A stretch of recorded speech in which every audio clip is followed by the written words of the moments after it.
area in Kubwa, in Abuja. Did they call it city center? Well, yeah, you can see this. By this, you know, this is definitely going to be one of those bubbly areas in the city here. So this is the famous Kubwa that you always hear about. Yes, for those who do not live in Abuja, if you do have friends who live here, you know, if you have 10 friends, chances are very high that maybe at least 4 or 3 of your friends will most likely live in Kubwa, an area for, I mean, an affordable, like say, suburb of the Federal Capital Territory. Maybe about 20-25-minute drive into the central city itself. But that's where a lot of people have found refuge in terms of, not refuge now, accommodation. And you know that accommodation is one of the things that is particularly expensive about the Federal Capital Territory. So this area boasts affordable accommodation for most people. And you find that, you know, have a lot of residents there, schools, etc. That particular road which you're looking at, which is very prominent in the shot, well, I think it just moved a bit now. It's called Arab Road. So if you say you're going to Arab Road in Kubwa, it's a pretty famous road. And I'm sure that, you know, well, even Google Maps recognizes Arab Road. That's what it's called. I think named after the contractors who did that particular road. Wow. I sometimes wonder how do places get their names, you know? How does that happen? Is it that the authorities decide that, you know, they want to name a place, or the place already gets a name even before the authorities decide on what the name of that particular area will be?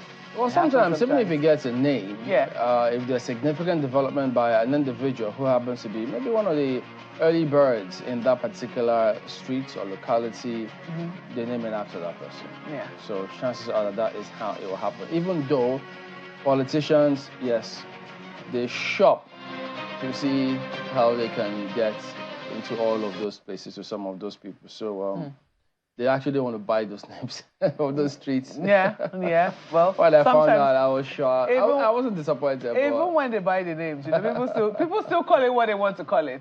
I guess that might be the fate of this particular road, even if it is renamed. Well, you can also see around there a quarry somewhere. But so today we'll expect some activities to play out this morning. Now, some civil servants, remember the much talked about Oransenye report, and now, who knows for how long it will be talked about, the Ministry of Livestock Development that was also began hugging the headlines a couple of days ago. Now, some civil servants say they want to just have their say on some of these matters. I mean, who knows if it will eventually transmit to having their way? Time will tell, but many just wonder. It seems a little bit of contradiction when we were supposed to be implementing the Oransenye report to reduce all of those things about the ministries, departments, and agencies, proliferation of all of those to make sure that it's affordable governing the country. Then you then go ahead and have addition. Incidentally, the Minister of State for Agric yesterday, of course, he had to be politically correct. He couldn't be seen to be going on against that one. So we'll hear what they say today. It's very interesting, Chemling. We can't make up our minds, it was saying, because apart from the livestock ministry, which we're thinking of, there's also all the many development commissions which are coming up. There's Northeast is already there now. I think North Central, I get it. There's Southeast Development Commission is also coming. Like, what exactly is going on? What are we doing? What are we doing? Do we want smaller government or we want bigger government? Well, the choice is really ours. I think that's not the only thing that is coming up today. We also have something coming up in the power sector today. That should be popping up. Yes, that you can see. Ministerial Power Sector Working Group Performance Contracts.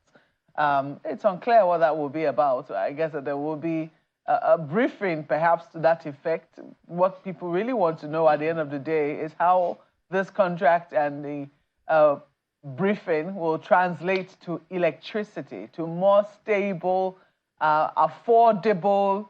I think we need to add that these days because, I mean, the cost of electricity, for those who are on Band A, they can certainly tell you, They're groaning. You get to see it in some of the dailies this morning. They are. As a matter of fact, the former government failed in their projections about the power sector, whether it's 10,000, 20,000, 40,000 megawatts. We didn't get any of that. And this government, at the moment, appears to be failing in that particular area, because how many has been added now? So we haven't seen any of this. We would have thought that if they were going to focus on anything, it would have been power. If the country has uninterrupted power supply, you can imagine how that would trigger the rest of the economy. But there are several other things also going to happen today. So let's have a look at a lot more. But what about... AfCFTA? Yeah. So AfCFTA. today is going to be a big one. It's a big day, really. For that one. We understand that there's supposed to be a port... it's an opening at the port today. Yeah, so marking the beginning of AfCFTA in the implementation of the AfCFTA Act in Nigeria. I think we should be seeing that popping up anytime soon. So that inaugural shipment is going to take place today in Lagos. And so MAN has also thrown their weight behind that one, saying, yes, indeed, they support all of that, but they're also calling attention to the government to ensure that they put certain facilities in place to ensure that Nigeria were not relegated to the background when it comes to point of origin of some of these products that goes from one point of Africa to the other. We have a huge population here, so if we don't leverage on some of those things, other countries will take advantage of our population and make sure that that won't happen. So after, yes, the inaugural shipment happens today, and it is significant. It's certainly worth watching out for, Chimbling, and certainly worth having a conversation on as to whether it was a good thing a man is speaking up to say that they're really ready for it. But it'll be worth probing further to be sure that they're truly ready for it, and it's not just a statement in support of what is happening today, because there had been concerns before now as to whether or not we were truly ready for the AfCFTA.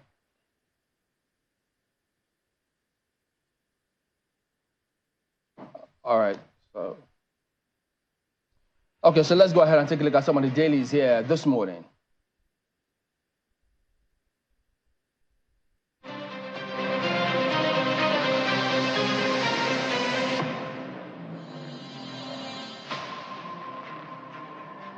Okay, let's go ahead and take you through some of the papers here this morning. Blueprint newspaper, LG autonomy. Despite Supreme Court judgment, FAC will be paid into joint account for 90 days, ascribed to Makinde. You may be wondering, so what does he mean by that? Well, look at some of the writers here. Insists we must obey our own law. That suggests something. That somebody's not obeying something or what? Okay, look at the next one. Fayose says you can't take away the baby from the mother. Algon calls for review of revenue sharing formula. And then you have a look at the Guardian newspaper today. Nigerians at risk of food crisis as inflation hits new record. That's what you see right there. Okay, so just after that, have a look at Vanguard newspaper. Controversy as manufacturers reject MBS inflation figure. Oh, look at the writers now. Inflation is 34.19% in June, ascribed to MBS. No, it's over 90%, ascribed to Nasima. Beats all analysis forecasts. Highest in Edo, Kogi, Cross River. Lowest in Nasarawa, Bauchi, Adamawa. Analysts blame policy failures, recommend solutions. Band A woes are talking about the power sector now. Varsities groan over high tariffs. Students lament blackouts. So much for the power minister to ponder about in terms of what's going on in that sector. Nigerian News Direct stakeholders jittery as inflation rate hits 34.19%, 28-year high. New Telegraph, huge debts, others crippling private schools' operations, ascribed to an investigation by them. A Daily Independent, FG tackles hunger, gives 20 trucks of rice to each state, and FCT says it has identified solution to food shortage, may reveal final resolution on minimum wage Thursday. Or Daily Trust is focusing on security this morning. Bandits kill 4 abduct 150 in Zamfara. You may wonder what is going on. 2 babies among abductees. Some women escaped with broken limbs. Really need to rally the troops right there to see how they can address all of that. Business Day, Nigeria confronts worst health crisis in decades. The reports that much this morning.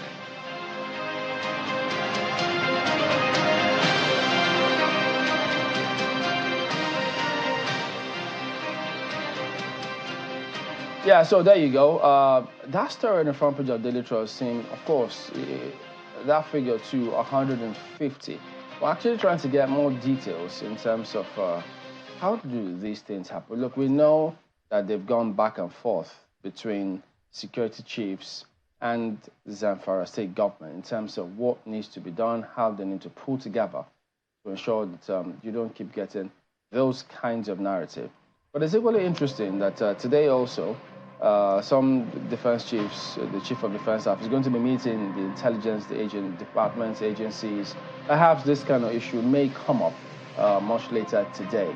But also, when the CDS did appear before some members in the National Assembly, he did say that most of the time, some of these chaps who are caught illegal mining usually associate or ascribe their activities to certain big men up there who are doing all of these things, which, and who knows, because equally this week was that report when it was said that the federal government, I think they're trying to finalize the bill as the National Assembly to ensure that land that has gold reserves, the government takes control of that.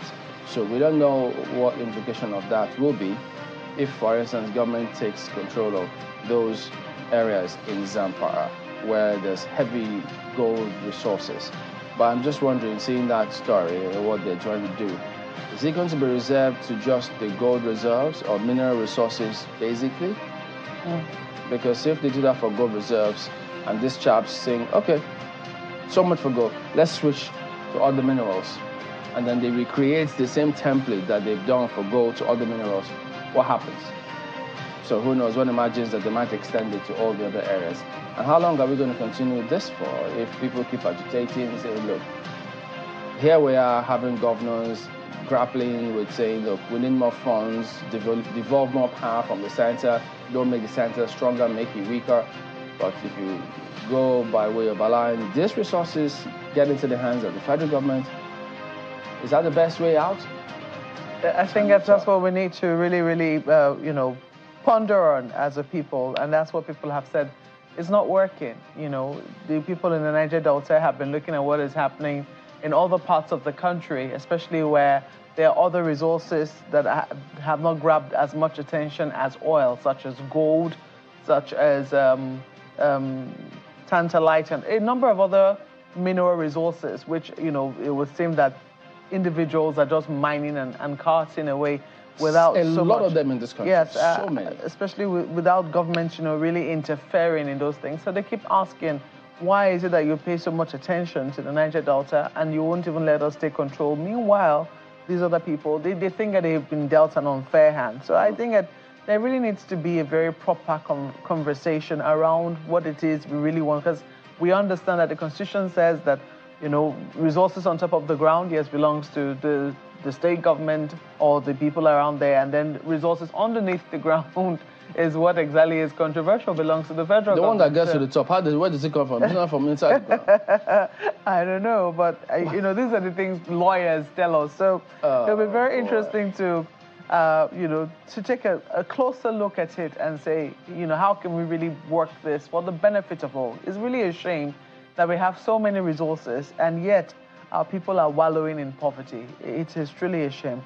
And I think one of the areas where we're beginning to really see just how big a shame, because while we're also talking about mineral resources, there's also, the farmlands, the fact that we have land, arable land ready to be farmed. You understand, over 80% of the land in Nigeria is arable. It's something that you just throw a seed somewhere and it grows. And yet, look at inflation figures, especially for food. Look at what we're being told. Look at what we're being shown. Now we see figures of the MBS being disputed.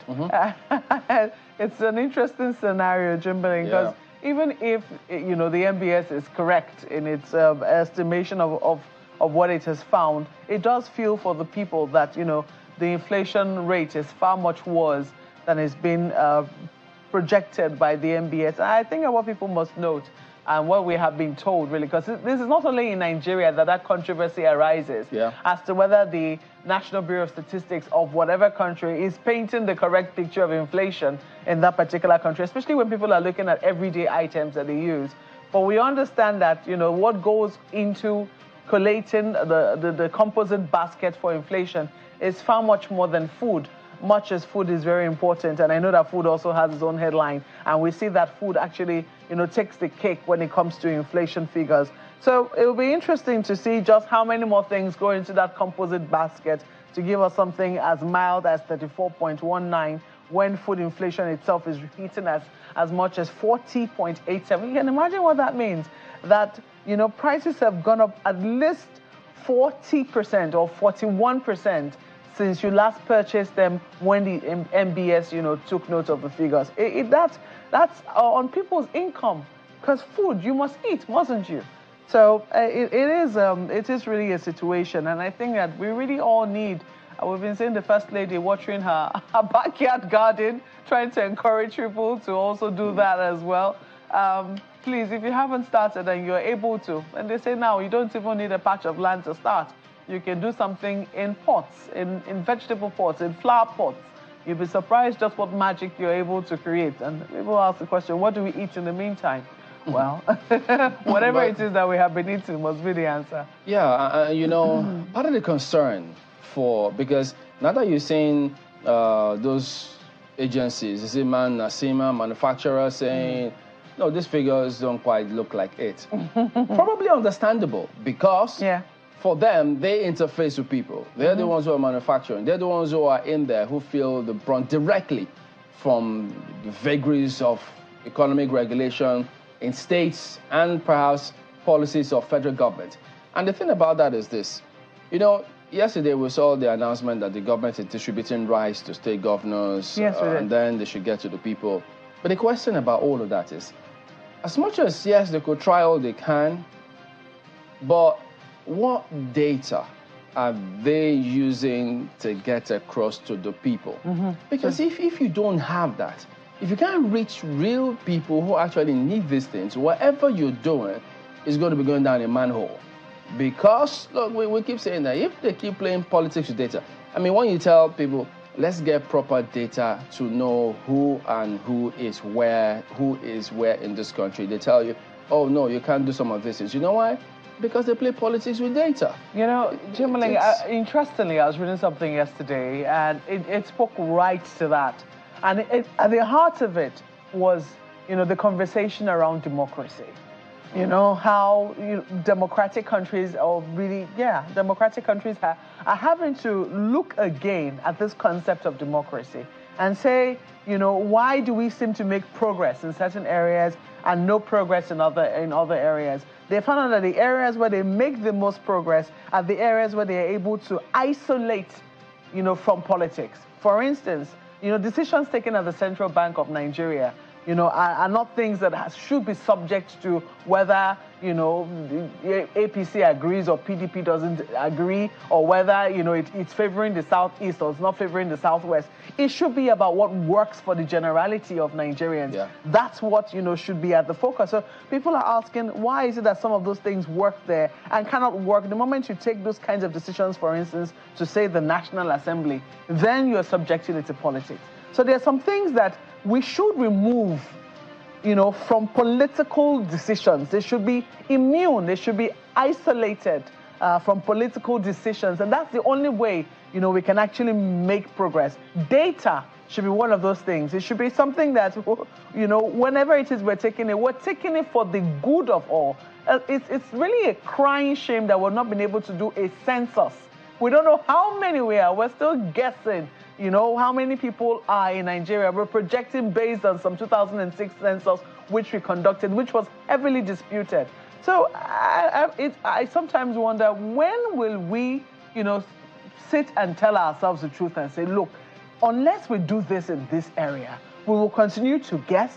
I mean, yes, the federal government meant well sending 20 trucks to each state. So no state can say, I got more, I got less. But how does that address the number of poor people in a particular state? Because obviously, not some states will have a larger population of poor people or very vulnerable people than some other states. So how is sending 20 trucks to each one, say, doing it on, that's basis of equality, as they'll say, but that is certainly not the basis of equity, because the idea should be that everybody or each person should not get less than a particular amount. If that is the case, sending a generic 20 trucks to each state won't cut it. There are just several areas, because when they say it shouldn't just be focused on sharing formula. What do you bring to the table? So you get your whatever you get based on what you bring to the table. That would have been a stark reality, but politicians kick against it. So those who also think, look, why don't we classify our regions based on economic zones? Perhaps if you do that, these zones economically can be stronger.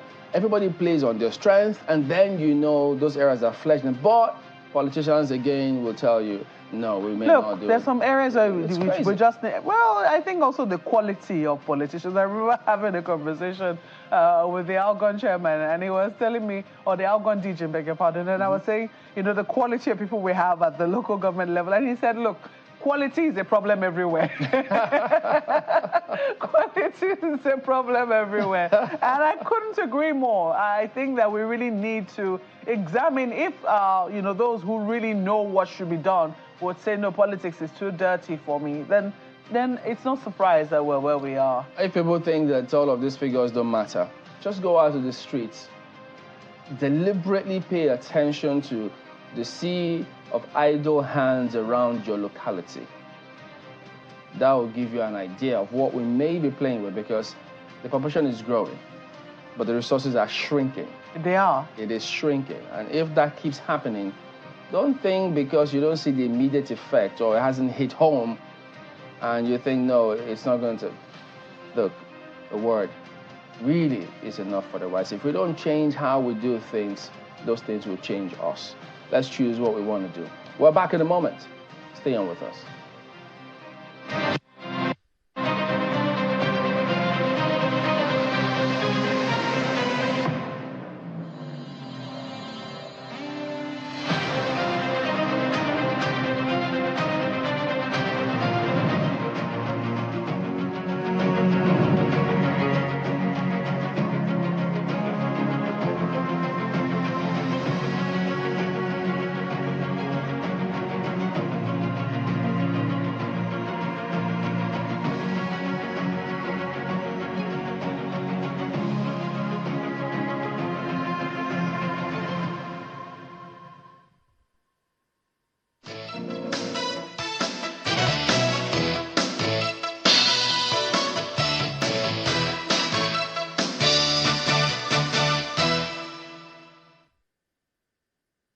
Navigating a challenging business landscape requires revitalizing your organization for sustainable success. Join Texam, UK's Professor Paul Griffith, the world's first professor of management, to lead a rocket launch at the Wheatbaker Hotel, Ikoyi, Lagos, from 17th to 18th July 2024 for a transformative 2-day session. This immersive Texam program, priced at 3,412,500 Naira after a discount, empowers senior executives with actionable insights for profitable growth. Leveraging interactive games, group discussions, and role play, Texam's proven methodology will elevate your strategic decision-making skills. Don't miss this opportunity to inspire competitive advantage and thrive sustainably amid economic uncertainty. Register now at www.texam.co.uk or call +44 7425 883 791 or exec@texam.co.uk. Texam. Insights that inspire, actions that change the world.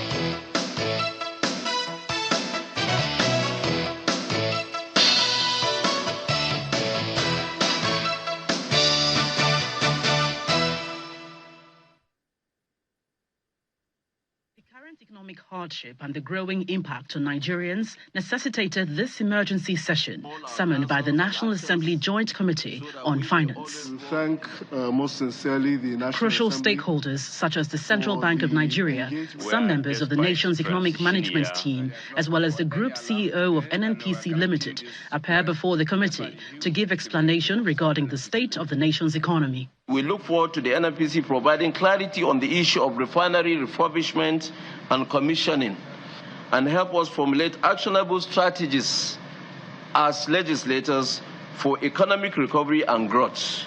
To these mounting concerns, the nation's economic managers gave assurances. We are confident at the Central Bank of Nigeria that those challenging times, we've gone through the worst of them, and we are, as a country, emerging stronger. We are quite certain, Mr. Chair, that the tough decisions that have been taken over the last 10 to 12 months are addressing some of these challenges that have been there with us for decades. A number of interventions have been approved by Mr. President. The very well-known ones were the energy transition in order to deepen CNG penetration. The negotiations with the Nigerian Labour Congress has been ongoing to ensure that there is no further disruption in the economy, and one has to thank again the leadership of the National Assembly. The nation's oil and gas sector, which is a major source of revenue for the government, comes under focus. We're very optimistic that by December this country will be net exporter. That means combination of production coming from us and also from the Dangote Refinery and other smaller producing companies that we know are in line to do this. Latest by early August, the Port Harcourt Refinery oil will start producing product, and of course the new one will get to December, and Wari will also be in production. You know, I'm very optimistic. I don't have any confirmation this moment, so that nobody cuts me and say, "Oh, say this." We keep lying. So we're not lying to you, Mr. President. It's a technical process. With your best of intention, you can put dates on refinery startup, but it is when you get to startup that you see the real challenges, even for a new refinery. We have a clear plan to see how we can get, 2 million barrels and more. And I believe that we need the support of all members of the National Assembly. We need the support of all Nigerians, to be able to achieve that one. In response, the lawmakers lean on the side of optimism. This is the only time we can all come together as Nigerians to give His Excellency the President all the needed support in order to get us out of the doldrum we have been. And you can see the indicators are showing that the economy is doing well. The emergency session continued behind closed doors with the expectation that the lawmakers would provide legislative assistance to ensure that the nation's economy makes the desired impact on Nigerians. Gloria Umezuki, Channels Television News. Yeah, let's take a look at some of those issues raised with our guest, Captain Chinedu Ogbena, who is the oil and gas maritime expert. He joins us from Lagos. Good morning. Thank you for joining us on the program today. Could you start by giving us your general impression of that report we just heard now? They say the economy is doing well and that the oil and gas industry, the refineries, they're going to kick in sooner rather than later.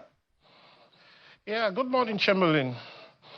From the reports we heard now, I think it's a reassuring proposal, but I don't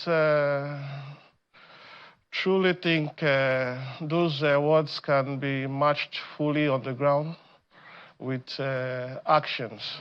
The refinery will come up, but it's a painstaking process. And that is the truth about it. I can tell you that August, the refinery that can pick up, if it will be the Port Harcourt Refinery 1, which is about which has a production capacity of about 60 barrels per day. So 60 barrels per day from the Port Harcourt Refinery 1, does not change the dynamics of what we have as it is today. So that's my take. Okay, because I'm just wondering, because is it that you sound a bit unconvinced as some persons as well, and hesitant in all of these matters? What's going on? From your projections as well, because help us understand this. I mean, we've seen several narratives from the oil chiefs in the country about when the Port Harcourt refinery was going to begin production, and then you heard, well, actually, phase one mechanical completion, and then much later, September, you might get something more concrete. How should people interpret all of this? People, we should just be patient. The refinery is like, let me use a time bomb. Everything needs to be done meticulously to avert any problems at the long run. But rather than give dates that are not realistic, I would have thought they will be sincere and open up and tell the people a more realistic date when production of refined products can commence. You know, these refineries, the original refineries, the original people that built the refineries are not part of this rehabilitation work. This is not a turnaround. It's a full rehabilitation of all the refineries, and it's not a child's play. It's like you building a refinery afresh. So one will expect them to be sincere and tell the people that this... So talk to us then, because we've heard different arguments in terms of how long it takes to build a new refinery. And then secondly, too, so what then is the realistic thing which you are asking them to be realistic about? Yes, they should be realistic in telling the people the challenges they faced. This refinery, the first one was built, I think, in 1965. And some of those components, there has never been changed since that refinery was built. And one will expect that if you want to do that level of rehabilitation, the engineering team coming from, say, let us use the Port Harcourt refinery, which is Technimont. Technimont was recommended by the original builders, would have gone there, did due diligence, and if they took out 2 years, for example, to do all the due diligence, check out what they are supposed to check, and now come out and tell Nigerians after the project's planning stage and say, okay, this refinery will take us 3 years to build. This refinery will take us 2 years to rehabilitate. Then you would have been seeing a more sincere timeline. But they got into that place. Technimont actually came in. I can tell you that of all the 3 refineries, I think they were the ones that even did a little bit of a work pre-rehabilitation. They came in, but what they are seeing now, there is no documentation, no design documents, almost no design documents that they can fall back on. So when they are even requesting for equipment, they have to do what they call reverse engineering. They will have to go there, take physical measurements of the components they want to do, and draw the design and send to the people that will fabricate or bring those equipment back. If they had already documents, a design document, detailing the specification of each component, it would have been easy to say, okay, component B in the distillation column, they take out that document with the component ID, and all the specification is there. They will send the design and the specification to the designers, and they will produce exactly the same. So what they are faced now is a huge tax that requires them to, the people doing the rehabilitation, to go take measurements, draw the design again, and before they start sending to the people. And these things are cutting into their time, and they are missing their schedules for completion on a day-to-day basis. And more so when it comes to equipment, there are no equipment that is locally manufactured here. I'm not talking about component now, equipment that will enable them. So if they come and see that there is a problem and they need so equipment to tackle that problem, they will have to. So let me try and understand, help us understand your point. Let me phrase this. Are you suggesting that persons who have been in this sector for decades cannot tell us when these refineries will begin production? On an ideal level, they can look at it and tell you it will begin production, say, in 5 months. But what they are facing in every sub-commissioning of a plant is that they come across a problem that requires them to go back and start refabricating. In fact, there are some equipments that they could not even get that require them to go down to the foundation and change the whole foundation and bring in new equipment to suit this. Are they supposed to be, are they new to all these challenges? It's something that they're well versed with. That's their sector, that's their industry. It shouldn't be strange to them. They shouldn't be strange to, I mean, are they supposed to be as surprised as regular Nigerians with what they find there? I think my take is that the rush in the award of the contract is also a challenge. They would have gotten time to check these things properly.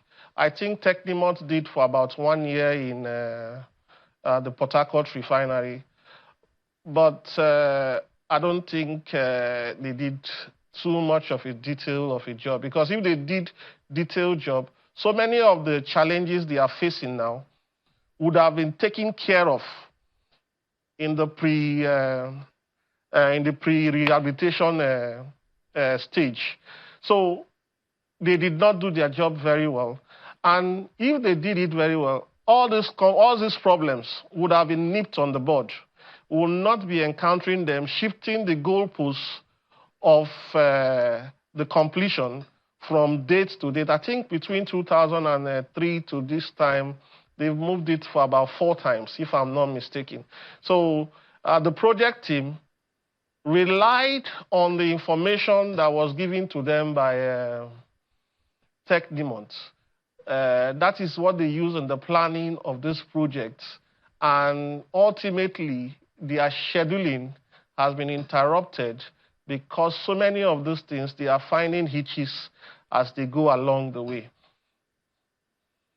Well, you know, one of the reasons why Nigerians are particular about the refinery is that they are hoping that, you know, it will stop importation and reduce, or at least, you know, reduce the amount of refined products we're bringing into the country, and perhaps have an effect on the prices of this, you know, fuel products, which we need to move around and power a lot of other things. From your own estimation, even if the refineries were to start, say, at the end of this month, we've been told August and, you know, and also December, those are the new dates we've been given now. What effect do you think, if at all, it will have on the economy? Yeah, it's going to have a very tremendous effect on the economy. A refinery in itself is a large employer of labor, and even by extension, people that benefit from the refineries are even more. So a functional refinery is a good relief for any economy, and that goes without saying. It's a good project. But as per the pricing, the pricing may not change. It might not change significantly because the crudes are still going to be purchased at international rates. And if we want anything to be done about those pricing, then the government should be thinking about subsidizing the crude that serves as feedstock to our major refineries and make those crude available. So I think that is where it is. The refinery is a good project for any country, and it serves more than fueling the car. Our fertilizers, everything that we're getting, some of our plastics, they are all byproducts of those things, and we live almost on a daily basis using products that comes from the refinery. Indeed. So in your own estimation, I mean, we already know that a few other of the byproducts are being produced already. I mean, from what we gather, say, of the Dangote refinery and also of Indorama in Port Harcourt, or in River State, to be more specific. I'm wondering, from what we know now, knowing that it might not necessarily have an effect on prices, especially of the finished product, unless there is subsidy at some point, there's some subsidy intervention at some point, either in the price of crude oil or also in the price of the finished product. Do you think that it is, well, I don't want to say right, that we have such high hopes for our refineries? We should. We've gone through the torturous stage. I think they are learning from their mistakes now. The only thing is that it needs to be capped up with a little bit of sincerity. We should be very optimistic that these things will start running. But the dates which they are giving, for me, might not be really feasible. Indorama, which used to be the former Element Petrochemical, was lucky that Indorama came into that play. So they brought their expertise to ground and selected professionals that could handle individual things and delivered on schedule.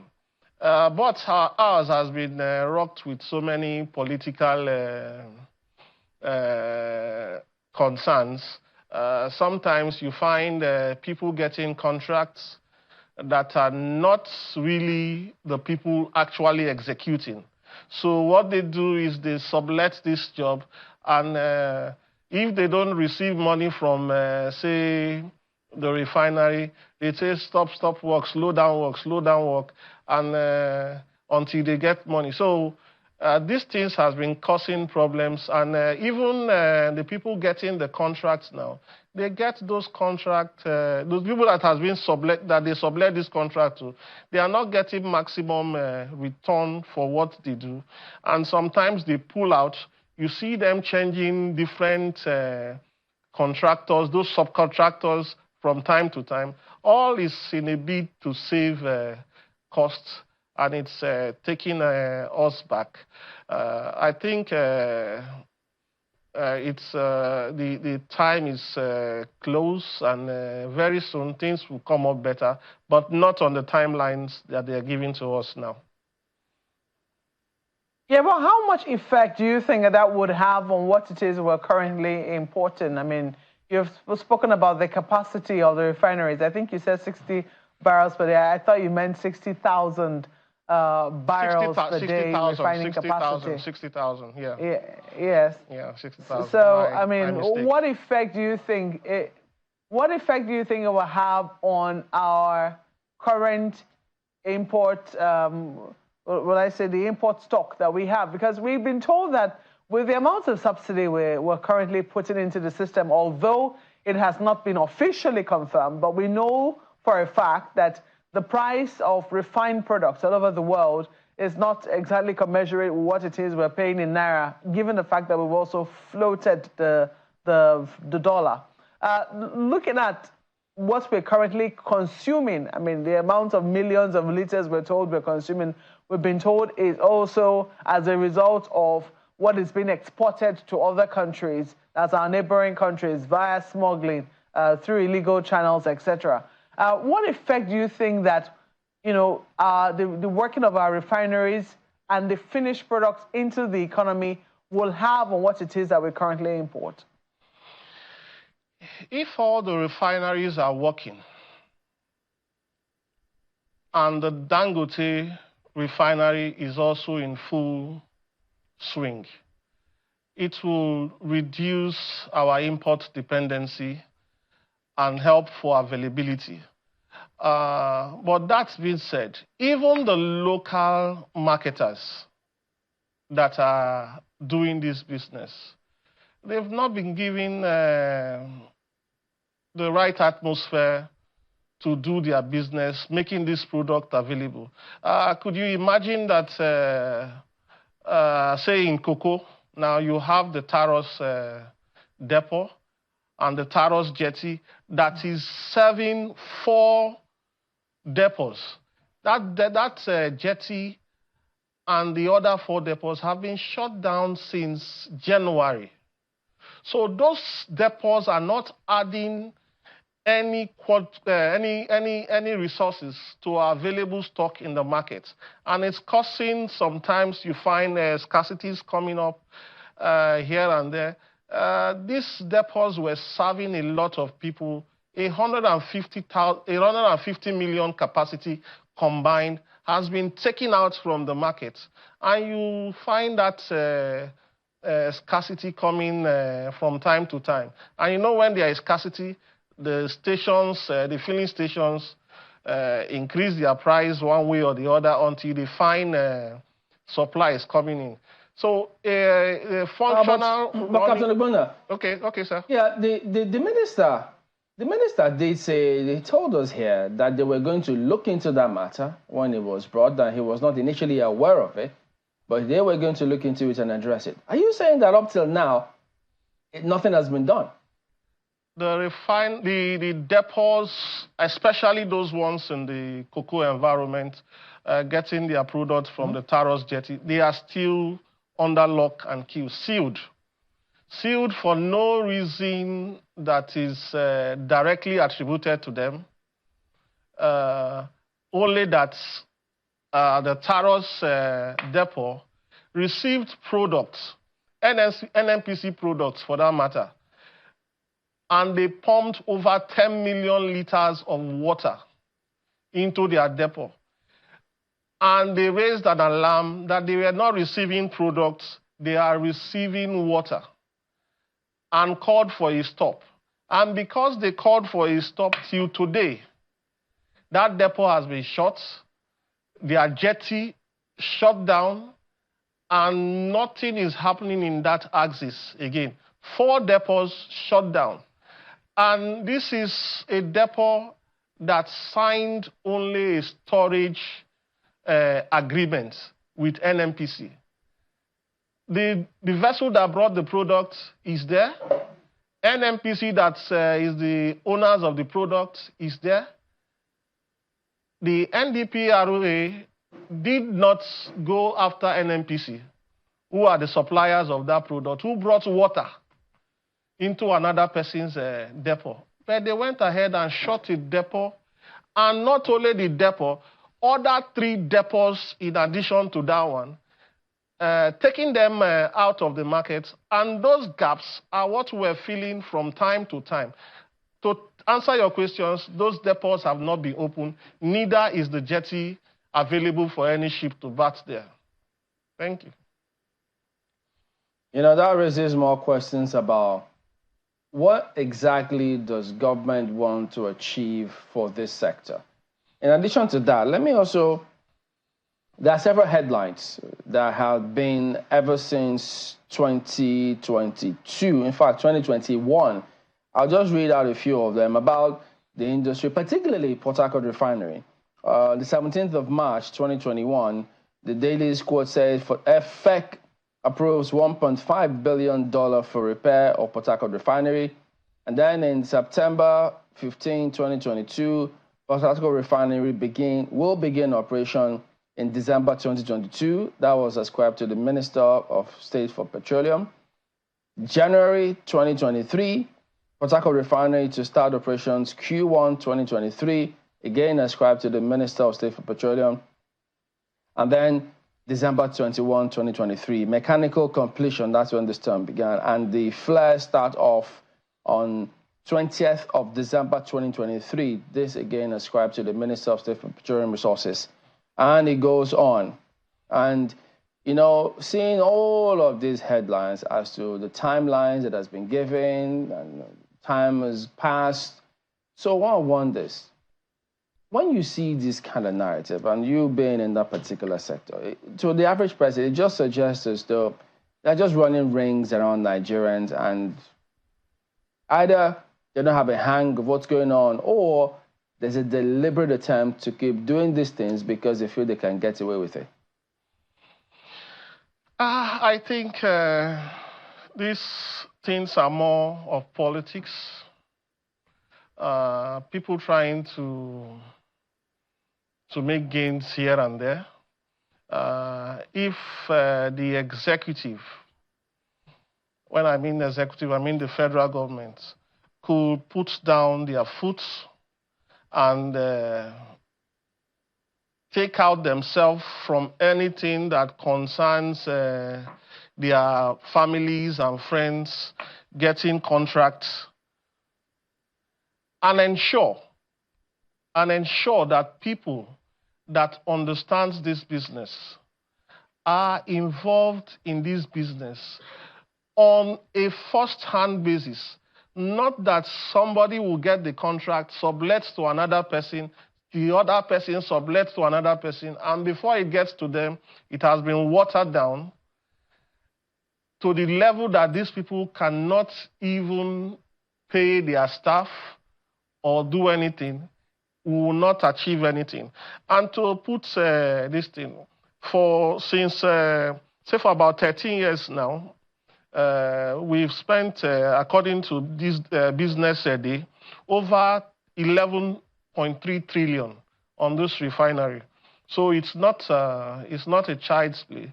The money is humongous, and we'll keep doing that.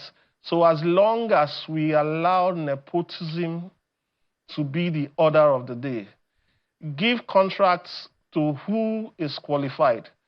I don't see any reasons why there should be, you get the contract, you know you cannot do it. Why did you go and bid for it already? Then you sublet. Then the person you sublet to another person.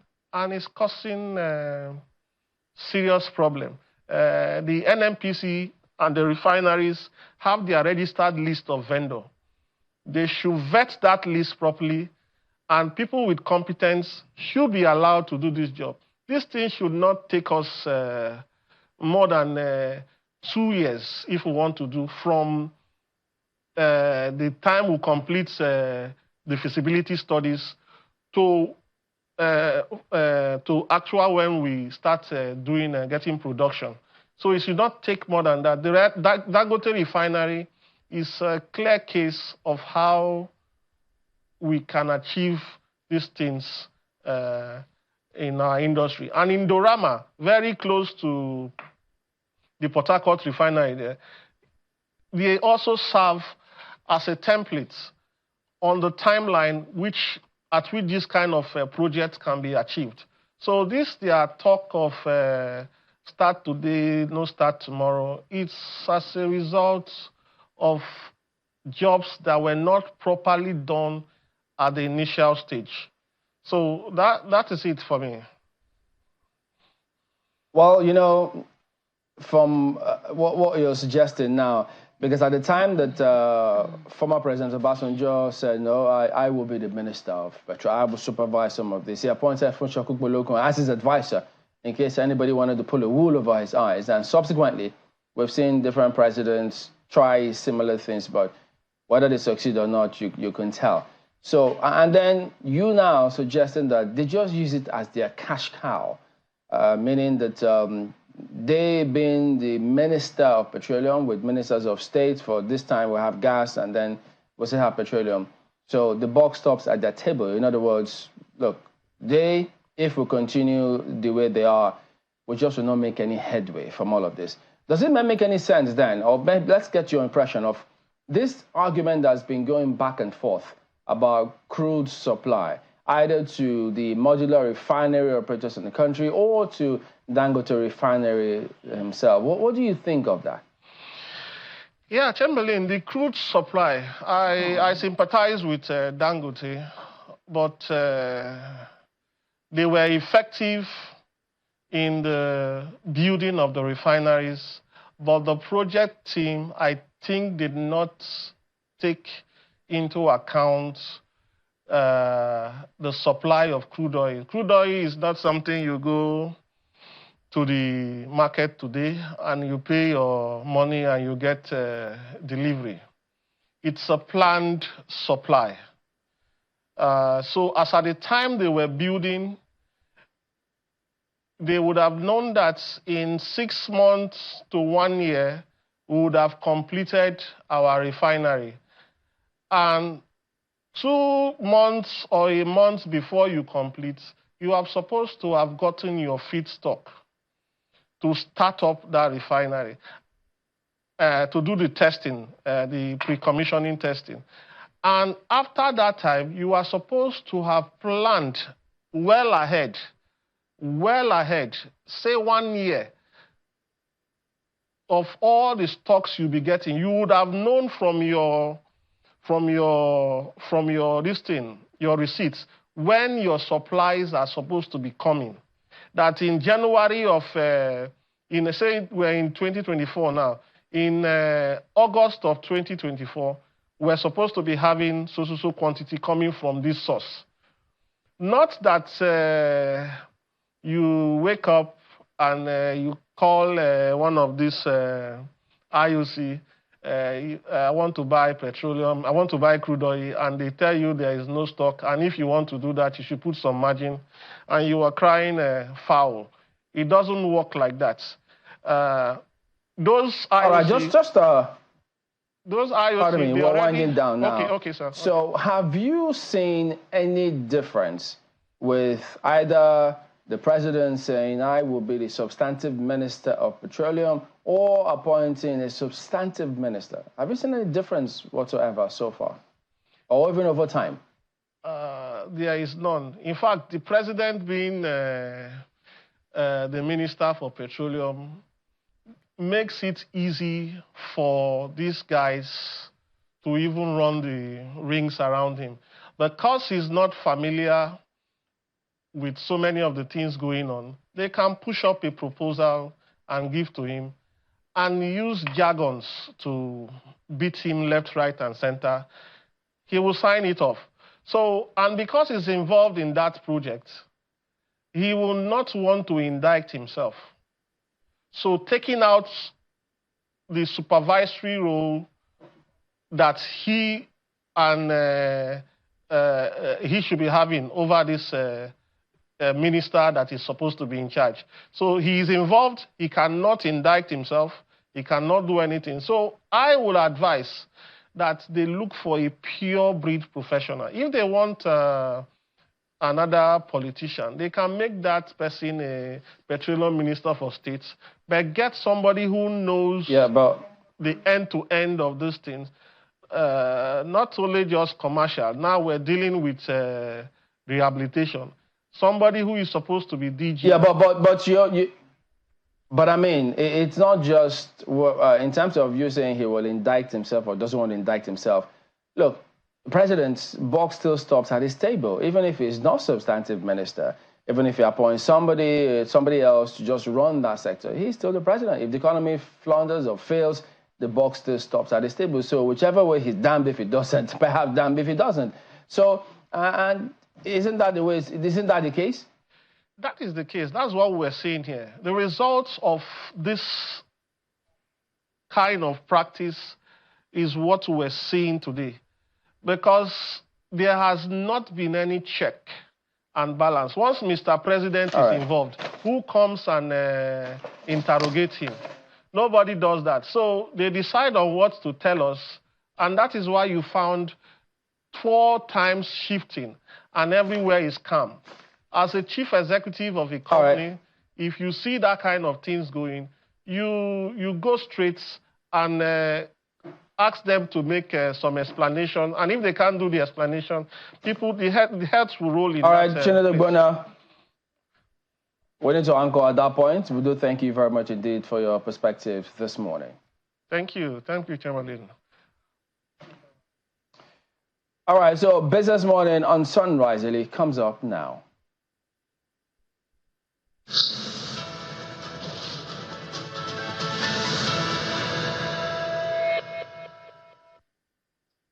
Thank you, Chamberlain. Well, an interesting conversation you had there. I must say that we do hope the issue of crude supply to domestic refineries would be resolved now that the NUPRC said they have a platform.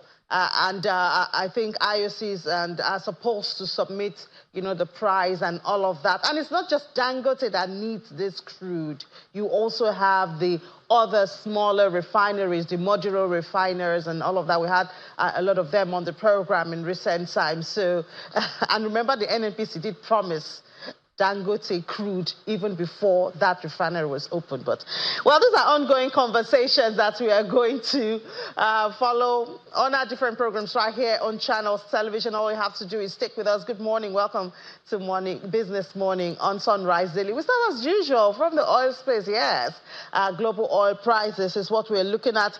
We see that U.S. reserve is a major, talking about the price of oil this morning. Also, China was second consumer. We had that GDP yesterday not looking good at all, and that is affecting sentiment in the oil market. We see prices drop 0.25%. $84.64 a barrel, and also for WTI, $81.66 a barrel. And that's because of that GDP from China. It grew by 4.7% April till June. That's the slowest since the first quarter of 2023, missed the forecast of 4.1%. And China, second world biggest consumer, once their demand goes down, we see it even affecting luxury brands in the United Kingdom and other parts of the world. Also, Fed Chair Jerome Powell has said that the 3 U.S. inflation readings over the second quarter of the year add somewhat confidence, but we don't have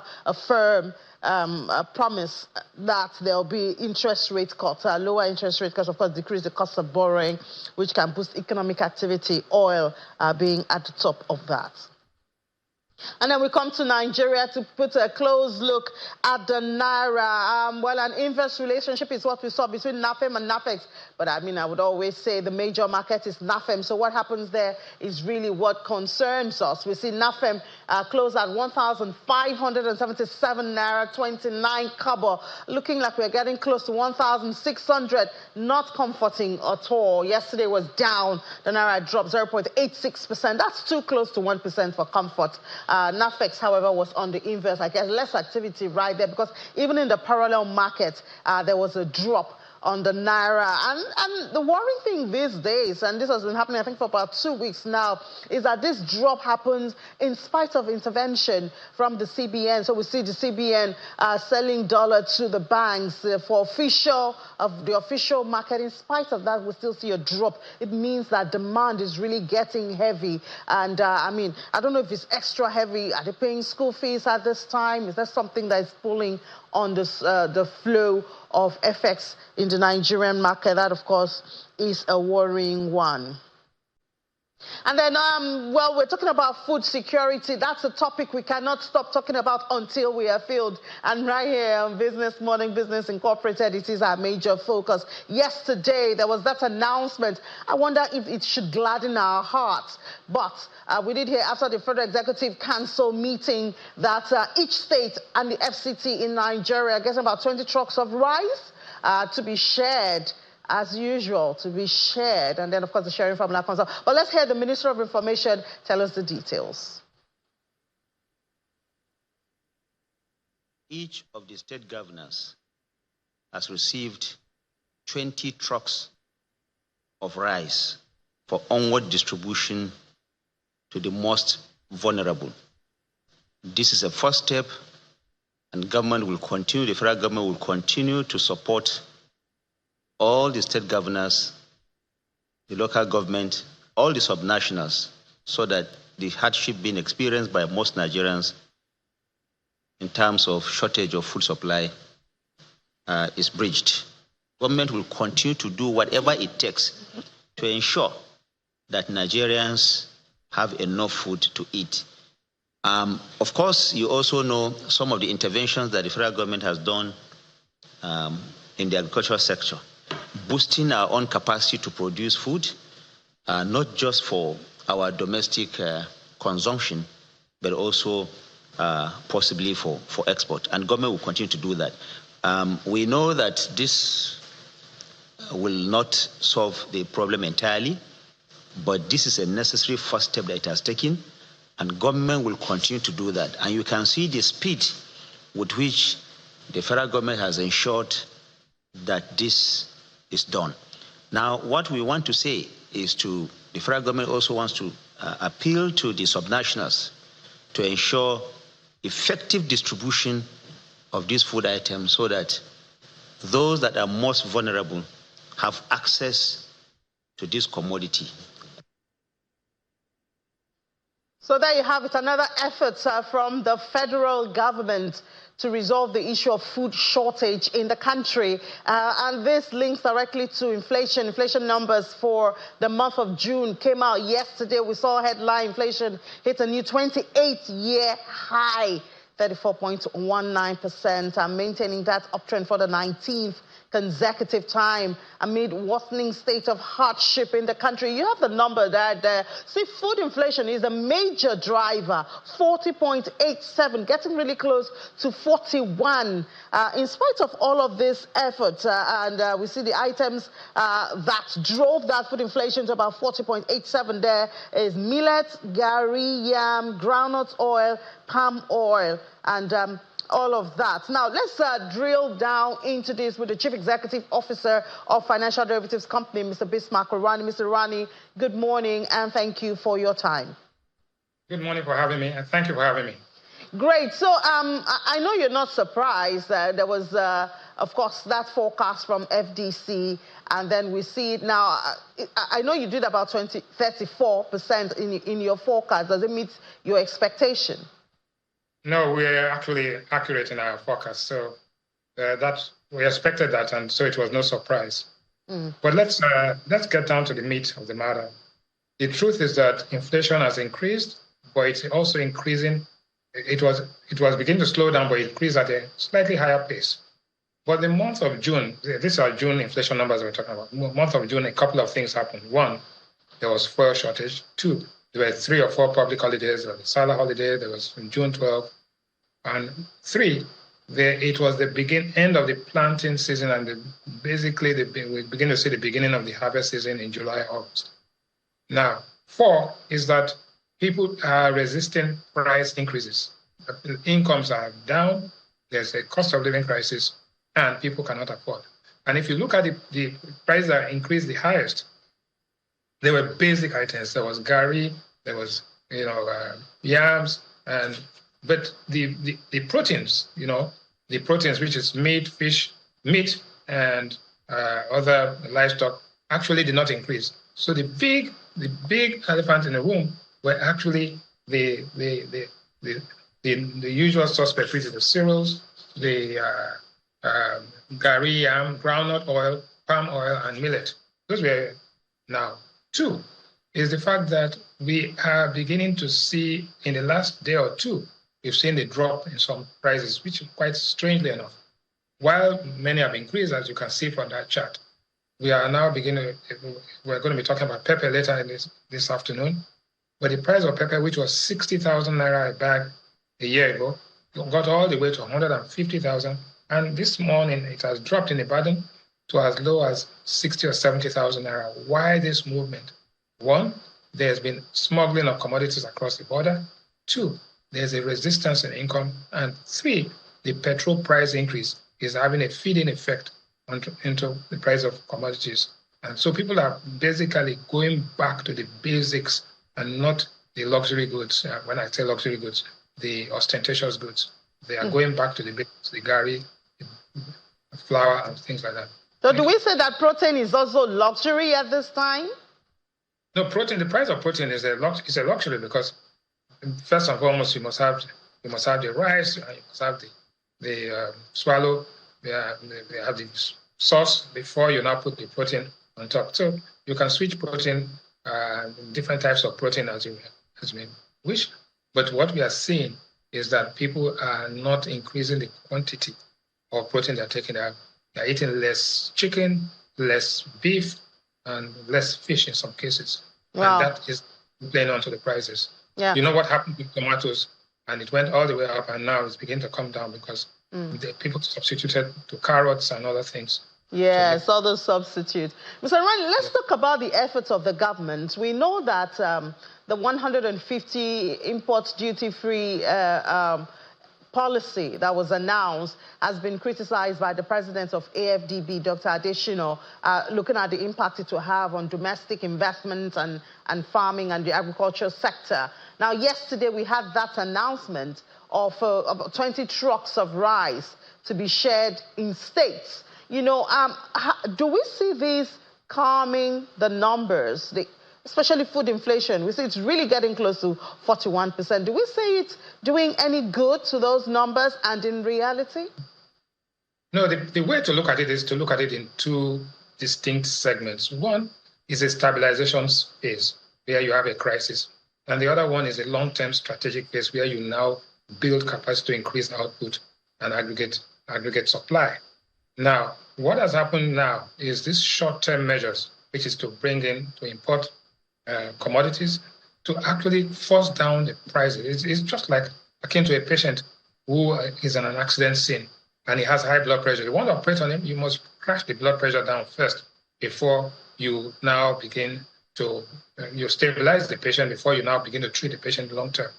The Nigerian economy is fragile, it's weak, it's actually tottering on the brink of a crisis, a debt crisis, poverty crisis, and also output crisis. Now, to solve these things, you need a temporary infusion of imports to bring down the price of goods, but it does not solve the problem. It only helps to ameliorate the immediate pain. The real problem is about growth, investment, and output. So all of those things put together, you cannot grow, really. You don't solve the power problem. We can spend the entire morning talking about the problems, and they are well documented. What we are talking about is short-term solutions, medium-term solution, and long-term solution. What we are trying to do, or what I think I hear the policymakers saying, is that let us import stuff now and then get it to the people. But the fact that you are importing commodities, the fact that you have trucks leaving the warehouses, if they are leaving with anything, does not mean it gets to the vulnerable. The big problem is, who are the vulnerable? Who is identifying them? Is it going to be scandal-free? Is it going to be judiciously executed in such a way that the impact is felt? As we speak today, those things, there's the institutional infrastructure to ensure that those bags and those trucks of fertilizers, trucks of rice will get to the people in those states. I'm not sure that is going to happen, because I can almost assure you that those trucks, when they get to, say, my state, in Delta State, I'm not sure how it gets down to the people in the streets, in the markets of Warri, Sapele, Ughelli, Asaba, and others. So announcements are good, promises are good, but the truth is that until you feel the impact in the marketplace, it will just be another, what I call, like pie in the sky. Another reason to worry right there, in spite of that seemingly good news. And we still have the minimum wage. The president had promised that this week that will be resolved. Yes. But I know you've always warned us about the consequences of an increased earning for workers. Now, the problem with the minimum wage, and I'm very familiar with this topic because I was the chairman in 2019. First and foremost, any increase in wages without an increase in productivity will lead to higher inflation. Any increase in wages which is totally out of line with their capacity and ability to pay by the private sector will create problems. So it has to be a three-way conversation based on honesty. That is, the government that is proposing it must be honest, must not be seen to be ostentatious and living lavishly. The unions must be realistic because they know that the private sector, anybody who employs more than 25 people, if they pay it, we don't want a retrenchment of our workers. And the whole impact on macroeconomic stability has to be considered. It might sound simple, but it is not as simple as it looks, because if you know that we're coming from 30,000 2019 plus the 35,000 stipend which has not been paid, and then you now go on to the numbers I'm hearing, which are three digits or what you call it, that could actually derail a number of things. But thank God, the subsidies, the benefits of reduced subsidy will be plowed back, as far as the government is concerned, into the revenue profile. But that does not take care of the ordinary man, the ordinary entrepreneur who is employing people, who needs to generate some income and revenue to stay afloat, stay solvent, and stay liquid. And I'm sure all of this will be on the table for the MPC, which is next week. Yes. So what we are seeing is that with the inflation rate, the way it's going, we think that the MPC, our projections are the MPC will maintain status quo. The governor of the central bank at the CEO forum did talk about the fact that he expects, one, inflation to start declining. It's already declining. It's already increasing at a slower pace. And that he thinks at the end of the year, God will touch wood, we should begin to see inflation decline and interest rates begin to decline. Because at certain rates of interest, it becomes very difficult to accumulate capital to have an internal rate of return, which will make projects viable. So for us in July, we think that the MPC will maintain the status quo. But if inflation in July comes out and it doesn't move in the direction that we expect it to, that is, if it starts increasing again because of various factors, then in the MPC meeting in September, I think the central bank will have no hesitation and no reservation about attacking the interest rates again and making it move higher. But from what we can see from a equilibrium perspective, general equilibrium perspective, we think that inflation will moderate, except only one factor, or two factors. One, the minimum wage goes out of control and is not managed properly. Two, if the exchange rate continues to depreciate right now, it's at about 15.70, and we don't know what's going to happen. If the exchange rate depreciates sharply and the minimum wage goes out of control, then all bets are off. But, we are cautiously optimistic that there'll be reason at the end of the day that the government will rein in a lot of the ostentatious spending and, what I call conspicuous consumption, and that the government will also try to insist that the monies and the palliatives, or whatever you call it, get to the people and begin to moderate prices.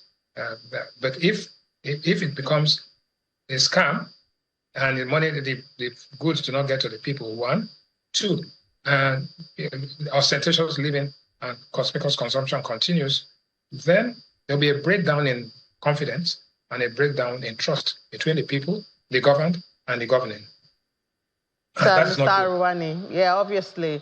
And as you would always say, trust seems to be in deficit once again. The people need to trust. So even though we had that announcement, we do not know if it's going to get to the people who really need it so that the impact will be felt. But thank you so much, Chief Executive Officer of Financial Derivatives Company, for your time this morning.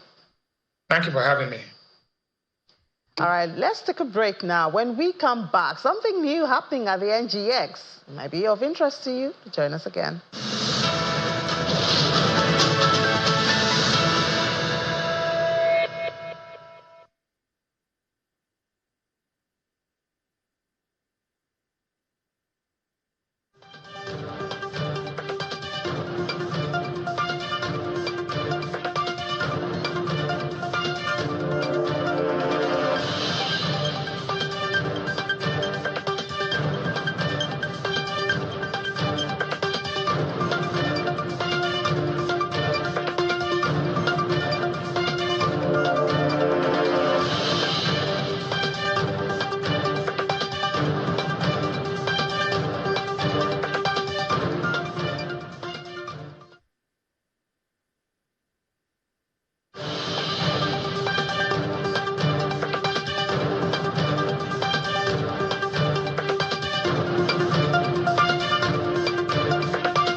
That's right. Still looking forward to the days when there'll be food sufficiency in Nigeria. It's our drive here, and we hope you join us. Now let's go to something a bit different from that. It's the e-platform of the NGX, a digital platform which they expect to make the most of, especially now that the capital market is very busy since the banks are on the recapitalization drive. We have joining us Mr. Temi Kubwa. He is the Chief Executive Officer of the Nigerian Exchange Group. Thank you so much, Mr. Kubwa, and good morning. Good morning. Thank you very much for having me. Yeah, we've been looking forward to this e-platform for a very long time. I guess this is a very unique time for it to come up. We see that so many banks are heading to the capital markets. That is correct. So yes, indeed. If you go back, I think several years, actually, you would find that the exchange, the regulator, the SEC, and critical market stakeholders have always looked forward to an opportunity like this, where we can, just distribute securities electronically, distribute our securities digitally, very unlike the paper sort of approach that has historically been used. So this is, I think, the result and the fruit of collective efforts in that regard. Several years of work by, many people, many stakeholders. We're very fortunate to be bringing this to life now. So I believe this is in line with the modernization of the Nigerian capital market infrastructure. That is correct. So yes, indeed, if you think through several aspects of just what it takes both to raise capital at the primary level and also then to transact in those securities at the secondary market, you would find that different parts of that ecosystem, needs to be digitized a bit further. On the secondary market side of things, if you look there, you would find that the exchange, the SEC, the CSCS, and all the market infrastructure, that portion of our market has been very digital. If you remember during COVID, for example, the exchange was shut for 3 years as no one was allowed to move physically. And for those 3 years, we never had a single down day or downtime in trading. This speaks to the heart of digitization there. So what we've done now is just to try to extend that and push that frontier into primary markets. And so today, you can very, very easily, for any of the primary market offerings that you've heard about today, many of the banks doing rights issuances, doing public offers. If you simply go right now to invest.ngxgroup.com, you'll be able to invest in those securities in under 2 minutes, start to finish, with a very smooth, sort of experience, the ability to pay electronically, and that gateway is connected to every other part of the ecosystem, that you would normally need to connect with for a primary market issuance. Could you say that website again? And also, what are some of the requirements? I do know before now you need to have a CSCS number and all of that. What about some of those requirements? Sure. Thank you very much. So the website is actually that's 3 W's. It's a www.invest.ngxgroup.com, invest.ngxgroup.com. So yes, you raise a very good point. Traditionally, if you're an existing investor in the capital market, you would need to have what you call a CHN number or CSCS number. This platform allows you to put that CHN CSCS number in there, and it will pull you up from the central database. If for whatever reason, either because you can't remember those numbers or those digits, or perhaps because you actually don't have one, because you maybe haven't invested before, or you don't remember when last you invested, that's also okay. You can come in there as a new investor. The experience is very seamless. You'll be asked to select a broker. You will be aware that, to transact securities in the capital markets here, you need a broker. So you'll be given the opportunity to pick a broker. And in the back end, whether it's to fetch the CHN number that you had before that you can't remember, or whether it's to create a new one, all of that will be done electronically in the back end. So there are APIs into the CSCS, for example, that's responsible for that. There are APIs into NIBS to just ensure that the person that you claim you are is who you really are for KYC.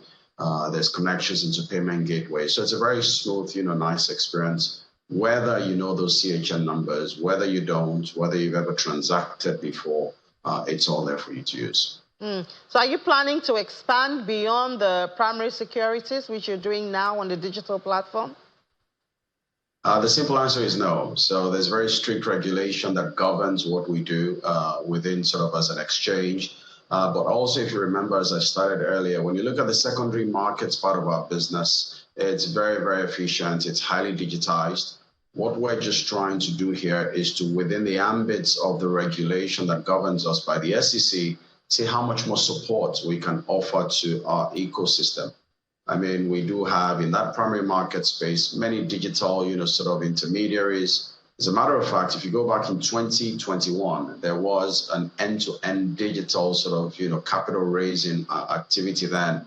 What we have done now, is to scale that effort. So in this situation now, you would have many of the banks who, for example, are connected to this gateway, which means that for many banks today, if you go at the end of your mobile device, you're trying to transact, you're trying to transfer money normally, you would find an opportunity also to participate and to acquire their shares or their rights. And that is because of APIs that the banks also have consumed. So you can think of this now as scaling that up, giving a lot more multiple access and gateways into this central platform, of which this NGX Invest website we mentioned just now is just another gateway. But the centrality of it is this platform that aggregates everything and makes all the back-end work and activity and capital raising a lot more smoother.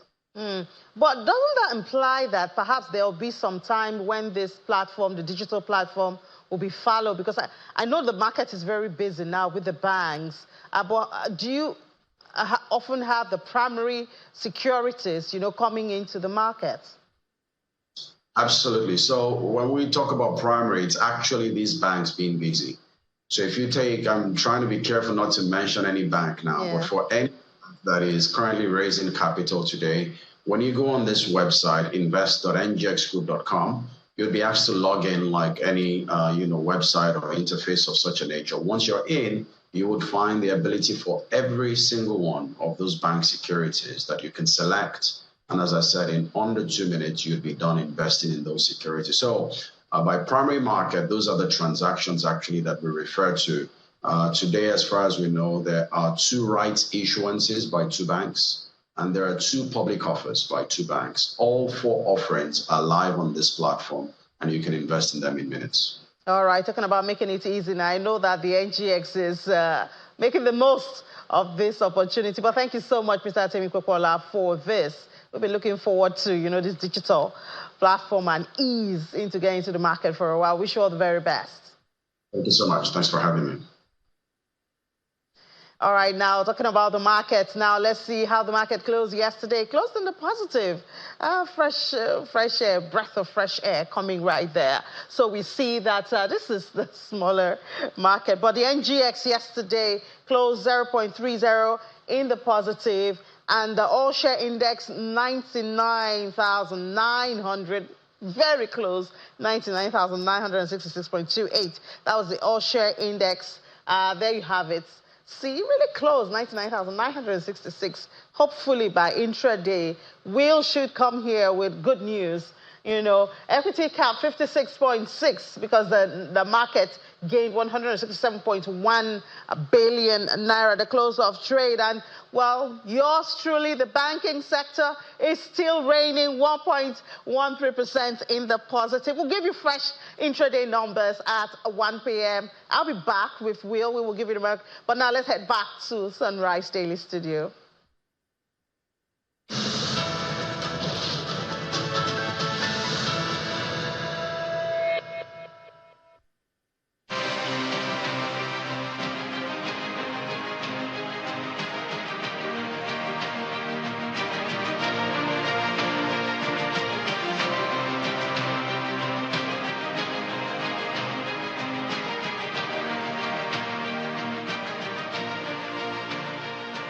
I believe a lacuna has been created between that Supreme Court decision and the Constitution of the Federal Republic of Nigeria. We all swore, I swore to uphold the Constitution, but the law is the law. If the law says, if the law is in conflict, it behoves on us to look for our own homegrown solution that will ensure that we have transparency, we can operate, and our people, because when two elephants are fighting, the grass will suffer.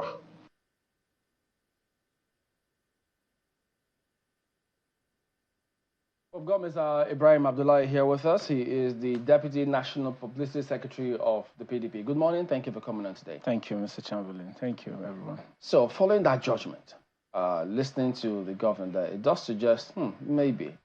What is the thinking within the party? Is this similar perspective within, members of the party in terms of what is the implication of that Supreme Court ruling? Yeah, for the People's Democratic Party, we are quite pleased for the first time with this development. You would bear us witness as people who are expected to play opposition. And as a major opposition political party, we seem to have disagreed with this government from inception on some of the policy direction it has taken.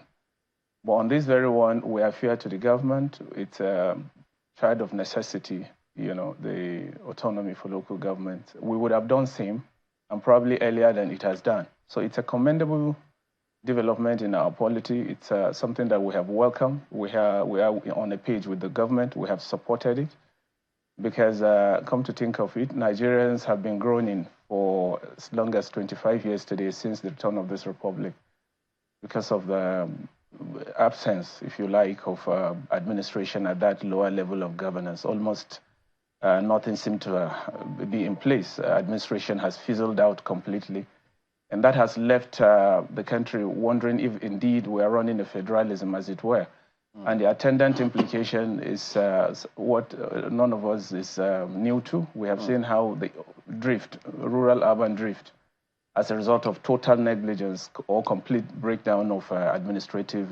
So in other words, this is something that the party would have done themselves? No, certainly. We probably would have done it earlier. It was contained in our manifesto when we went to ask Nigerians for. So, well, it does appear that some governors think that, because if you were to take a holistic reading, what he's done in the context in which the governor spoke was that, this ruling of the Supreme Court will need to be implemented. And, he says, from what I could gather, it appears is in conflict with what the Constitution stipulates. It's interesting because the Attorney General actually went to court to seek an interpretation of a part of the Constitution, which, the Supreme Court ruled in favor of granting financial autonomy. But right now, if you were to listen a little further to what the Attorney General of the state said, he says that they've had to come up with committees that would seek how to implement this particular judgment, at least in Oyo State. From your own reading, I do not know if you've seen the entirety of the judgment or the full body of the judgment. Do you think that this is something that states really need to sit and see how they can work out? Because this is a matter of joint accounts, now going to become separate accounts from what we can see. How do you think that is going to work out? Well, we have to first of all trace the origin of all of this. Joint account came up the aftermath of following the creation of the 1999 Constitution, and Section 1626, subsection 6 of the Constitution, was what gave the rise for this local government, joint account, state joint account. But the advantage that was meant to provide has long been defeated by developments that we have come to see over the period. Essentially, it was to provide for checks, and some semblance of fiscal federalism, where resources meant for a state could be supervised by the governor, being the chief security officer of the state.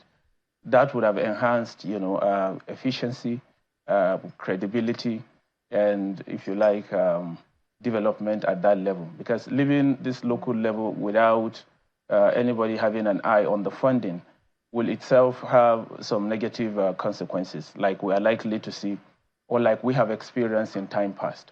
So the Constitution, I mean, that section provides for the kind of influence that the governor will wield in his states to ensure that the resources that are meant for his people in the respective local governments are dispensed with for the purpose for which it was meant for. But sadly, that hasn't been the narrative. You discover that the resources have been kept at the mercy of the state governor, who determines what ought to be done for the people at the rural level. It did not stop there. It has empowered him. Of course, you know that he who controls the resources will be the one to determine the direction. And therefore, that has also, extended into determining who even becomes the local government chairman. We have seen situations where a governor will just unilaterally wake up from the wrong side of his bed. And the next thing he does is to dissolve, elected local government officials. And in place, he will put his cronies, as caretaker committees for a period of 2 or 3 years, to glorify or rather compensate the boys for the job they probably would have done for him before he assumed office. So this has been the trend. It has refused the local government the opportunity to even grow, stifling the resources and denying them even the powers to function effectively, as we used to see even in the days of the military. Mark, you recall that during Babangida's administration, there was this semblance of democratic governance at the local government, where local government was in the position to, renovate schools, build markets, and even bridges, and some of those developments were to a large extent a relief to even the state government and the central government. That way, people will not have to now move to the state government and then later to the, center to now compete for the little opportunities they are in. So if you allow these resources back to the original people for which it is meant for, and there will be direct disbursement from the Federation account, and the Attorney General should be empowered, and that is what the judgment is saying. So what the Supreme Court did literally was to invoke its original jurisdiction, which is to entertain the matter firsthand, as a court of first instance to make sure that it wields its powers. And then we are commending that judgment. It is going to be in the overall benefit of Nigerians, if you ask me. You said a number of things, embedded in that, some of which is that, right now, many local government chairmen are not democratically elected. I mean, we've seen a number of elections taking place recently. Some states have now fixed dates for local government elections, but there's still the major problem of credibility of the emergence of local government chairmen. Only yesterday we saw Algon coming up with their own request, or let's say demand, that INEC be saddled with the responsibility of conducting local government elections in different states.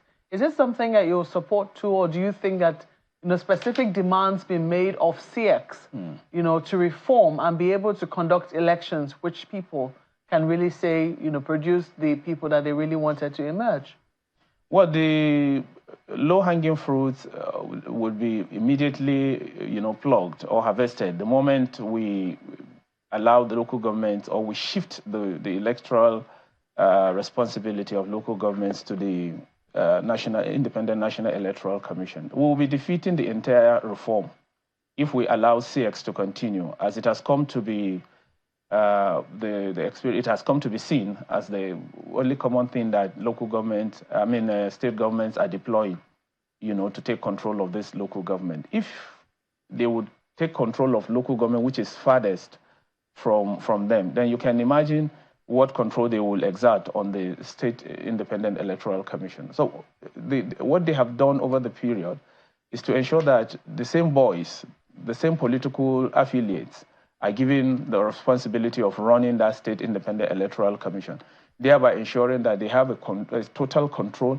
and they will determine who and what is done at that level. So I'm agreeing with you that what essentially needs to be done is to shift completely, and that clamor is informed and provided for by law, that INEC should be the one now to superintend over local government election. At least we will see some semblance of electoral credibility if that's done, because over the period in question, we have seen a dismal performance from SECs across the states of the Federation. They just do what the governor instructs them to do, and that hasn't changed, and it will not change. Even when you now have the funding directly from the Federal Allocation Federation account, You are still going to contend on the one hand with the problem of conducting election. Who gets there? They are going to literally be determined by the state governor if you do not allow this election to be controlled by INEC. So we are calling on that part of the reform to be inculcated. And I think that is the judgment that the Supreme Court gave. What do you make of the argument that this decision appears to invalidate and expunge Section 1626 of the Constitution? Not exactly. 1626 is talking about the relationship or supervision of the local government. But what I mean by the state government, what is essential is whether we want to practice democracy and federal democracy to the letter. If that is essentially what we intend to do, and I think across, but you hear Nigerians clamoring and commending this judgment. We seem to have 80% of Nigerians agreeing that that is the first step that will lead to democratic governance effectively. All of this struggle for resources and insecurity pervading the land and what have you, it's as a result of refusal of government, absence of governance at that local level.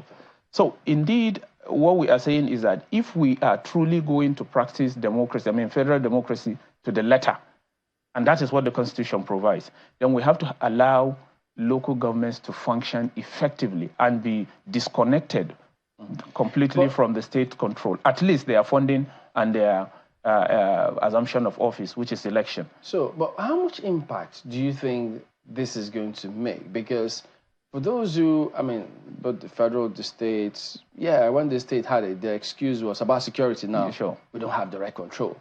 So what will be a fundamental difference with the local government system concerning security, for instance? No, the security is supposed to be exclusive responsibility of the federal government, as it were. That is providing security for everybody. It is everyone's business, family, local government, state government, and everybody.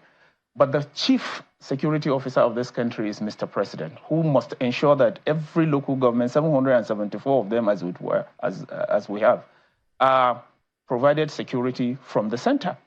The governor has, as a chief security officer of the state, the responsibility to also ensure the entire local governments under him, and of course the state capital, is provided security. The local government chairman, and that will be possible, that will be facilitated if the funding is made available.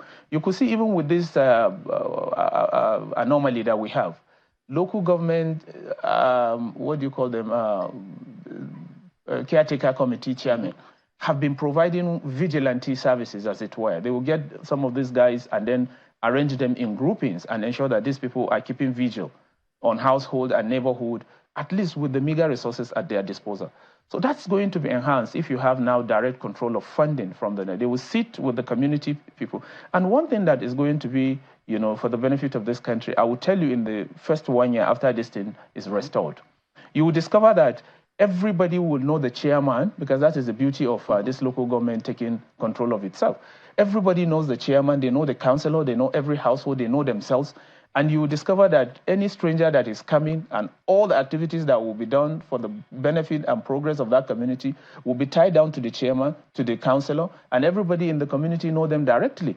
And that will enhance participation, that will enhance inclusivity, and that would engender, what you call progressive governance, and everybody will feel part. And then you will see even a renewed commitment on the part of security, and that would... Is this complete? Yeah. Is this complete, though? Because if you say this, it could give people the impression that, oh, yeah, if I know my local government chairman, probably because he was elected on the platform that, I can hold him accountable.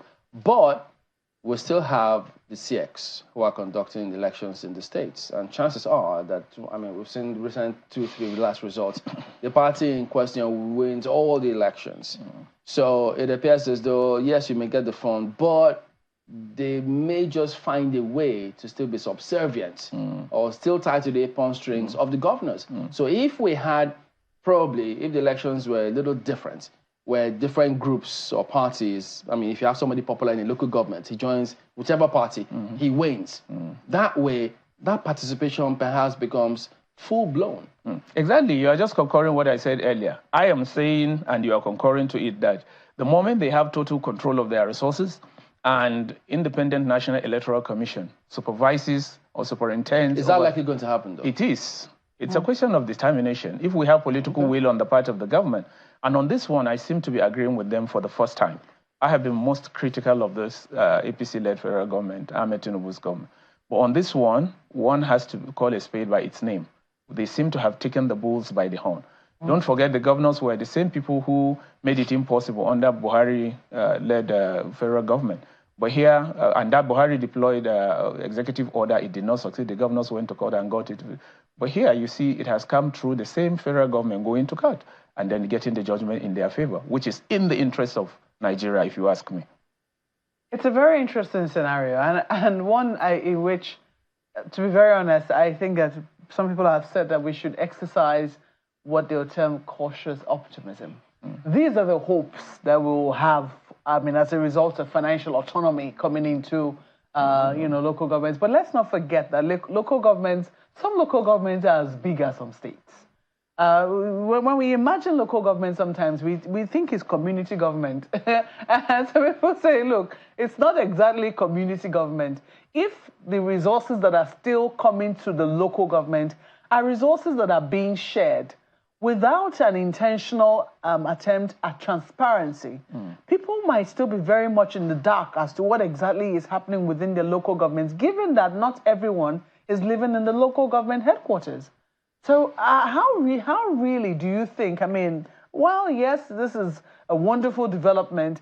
Truly, how much, optimism can we really exercise, knowing that even knowing what comes to a state government, it hasn't really resulted in any development? And that is essentially because you have difficulty in part in accessing who or what the local, governor of a state does. How many people get to the local government? You have members of the House of Assembly who are also tied. Immediately they are elected, they become tied to the apron of the state governor. And then they are answering yes, sir, to him from morning till evening. But in the case of a local government, you will find out that, like I said earlier, the chairman of the local government, the councillor representing the ward, and virtually every other person in that local government secretariat is known by the locals themselves. They could directly access him, they know his house. And you talked about the size of a local government, sometimes as big as a state. And that is going to be to the advantage of that local government because they will have the capacity to generate revenue in-house for the development. These are the hopes you have. These are the hopes, and we have to be optimistic. We have to be optimistic. I just remember something. This local government that we're talking about, the only one we did service. The only times a local government is at the end of the month when salaries are coming. They just come there, they share the money, everywhere disappears. Nothing happens. Don't there need to be like a major shift in the culture that this is not just money to be shared. This is money that should be, used for the good of all, for the betterment of everyone. And that there needs to be a change, a shift, even in the culture of the people who work in the local government. There's a bill before the National Assembly that will check all of that. What the experience, I just watched recently, and it has gone viral, where someone saying that throughout his stay, and he was for 17 years as a local government director of personnel management, DPM, because like you stated, it used to be between the chairman, sometimes vice chairman, but chairman, secretary, and the DPM. These are the three characters that determine what happens at the local government level. And they hardly meet until 26th, 27th, when they're expecting subvention. And when it comes, they share under a tree in some cases. And then you discover that ends it. Nobody checks them. Yeah. It is an aberration, it is an anomaly, but here we are now having part of the reform agenda. Everywhere we check that these people should ensure it will be stated, it will be made known, like we are seeing in every month, the FEC that is coming, the allocation that is coming to state, it's going to be made known to the locals themselves that this month you have collected so. If you don't see this money, your local government chairman must tell you what he did with this money. If he doesn't, you guys can go to his house and get him waylaid. You don't need anybody. You don't need to go through the. You don't even need to deploy energy saying that you're going to sue him. You get him directly because you can access him. Because that is what you have not been able to enjoy. The local government. Yes, that is what you have not been able to enjoy with state governors. You cannot access a state governor to question him on his programs, even if they are not in your interest. But the local government chairman does not enjoy such luxury because he has to live within the local government. You have to see him 24/7 throughout the month. And then he has to tell you the policy and the programs that he's going to, pursue with the resources that he has collected. Otherwise, you guys can have access directly to him. And some people are even saying that we can make it open for jungle justice, so that the chairman can be, and it has been happening in any case. Yeah, but do you also think that, do you also think that this is endangering local government chairman? Because in some instances, we've also been told about how the system has already been overburdened, you know, with so much that it can do only so much what it currently has. I'll give you an instance. They talk about employing much more than local government can afford. Yeah. And this is something that has happened over the years, you know, even with state governments, you know, who are in charge of this is the Local Government Service Commission. So do you really think that we have been able to sit and say, look, what is really going to be coming to the local governments will be enough to look after them, their personnel burdens, and also have enough left to do some projects within the local governments? It's going to be enough, Maokwe. We honestly need to have a control mechanism, and that's part of the reform, to ensure that local governments do not take programs or projects that they are not capable of shouldering, like the personnel that you're talking about. They can't go embarking on white elephant jobs when they do not have the wherewithal. And that is part of the reform. People are asked now to develop a renewed interest in ensuring that the administration of local government, and it's tied to the judgment that we have just gotten now, people should deploy more attention and energy in participation to ensure that what is meant for their local government is applied for the purpose of that local government efficiently. Otherwise, the essence will truly be defeated. I agree with you. What do you think, what effect do you think this will have on political parties at the grassroots level? Increased participation, it will enhance governance, it will promote mutual and peaceful coexistence of Nigerians. It will strengthen development, as it were, and then people will have the opportunity to participate. Even with SEC still in charge? No, it is part of what we are saying now. SEC has been asked, and then the judgment is in favor of SECs abolished for but it hasn't happened. Local government. It will happen. We are just having one leg of the judgment. We will have to that effect. Oh, there will be another leg? Of course. Okay. It will not end at that. You're a lawyer, so I mean, you're optimistic about that. That's good. But we hope that the way some people will know that local government chairman is not by you suddenly see a convoy. You see security chiefs around them, marry new wives, buy big house. You can't come to my house like that. Certainly. This will not be allowed because having come from this bitter experience this last 25 years, I think that's part of the reform, to ensure that local government chairmen do not become some demigods again at the local level. And that essence will be defeated. I hope they're listening, because if you... Let me not say that. How they say the pigeon. Well, I want to thank you for coming here this morning. Mr. Ibrahim Abdullah is Deputy National Public Secretary of the PDP. He's also a lawyer. Thank you for your time this morning. Thank you. I appreciate you. Okay, we'll have some messages coming through. This one is from Austin. He says, something is fundamentally wrong. He says, look, we have refined petroleum products because we don't have working refineries. Today, we've got a Aliko Dangote refinery. Dangote started importing crude oil to refine. It's Nigeria. You just wonder what's going on here. Well, taking a look at what Festus is writing back now, he says Port Harcourt refinery will be ready by December 2023. This is the 16th of July 2024, and no signs that the refinery will refine a litre of fuel for Nigeria's market soon. Nigerians were promised CNG buses, and none have been provided after 12 months. Too many unkept promises are the reasons why trust in government is very low in our country. It's doubtful if the priorities of the current government will ever be delivered.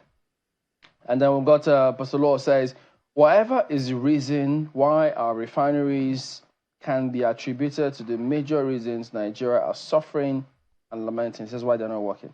It requires political will to get the facilities working again, and hopes the government at the center would rise to the occasion. So there you go. That is the show today. Thank you all for watching. We'll see you next time. I'm Chamberlain. So goodbye. I look forward to tomorrow. Please stay with us. I'm Maokbe Ogun Yusuf. It's the work right there.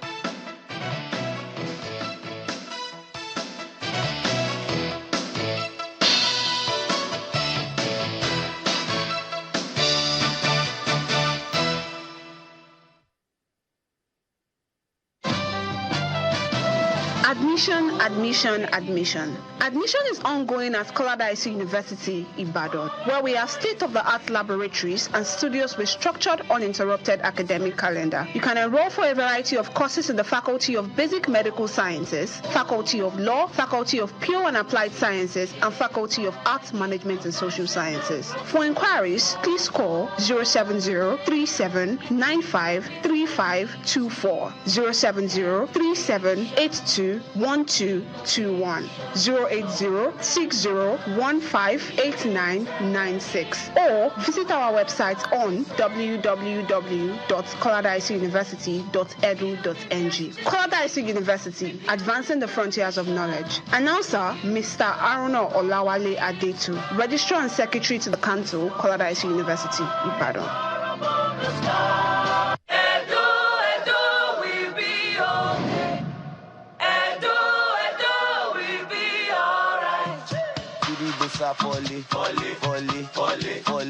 Party. And then bring the men, we go solve problem for we state, we go make us happy. Party. Better things go flow from post to post as it's supposed to be normally.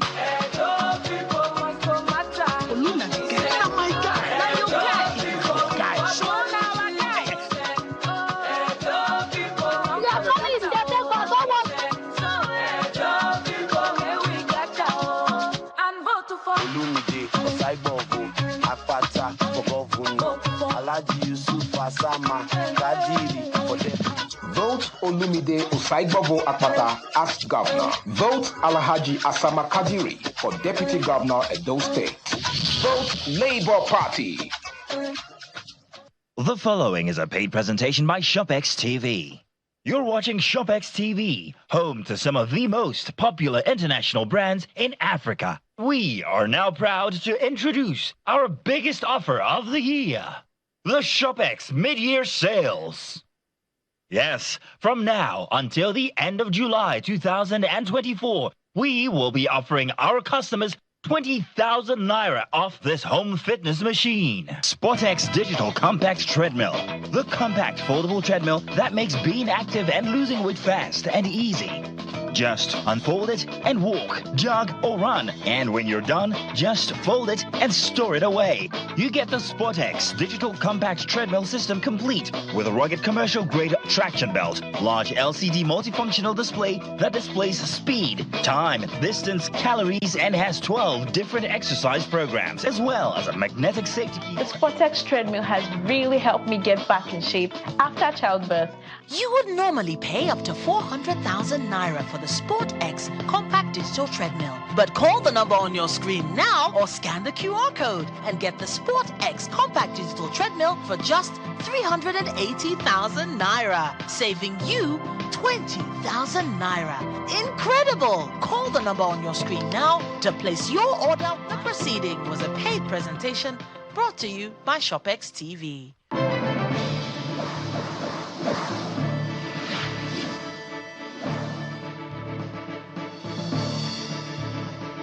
Stay connected to the world with Channels TV Podcast and get all the trending stories. Simply log on to channelstv.com, click on podcast, select the program of your choice, and listen.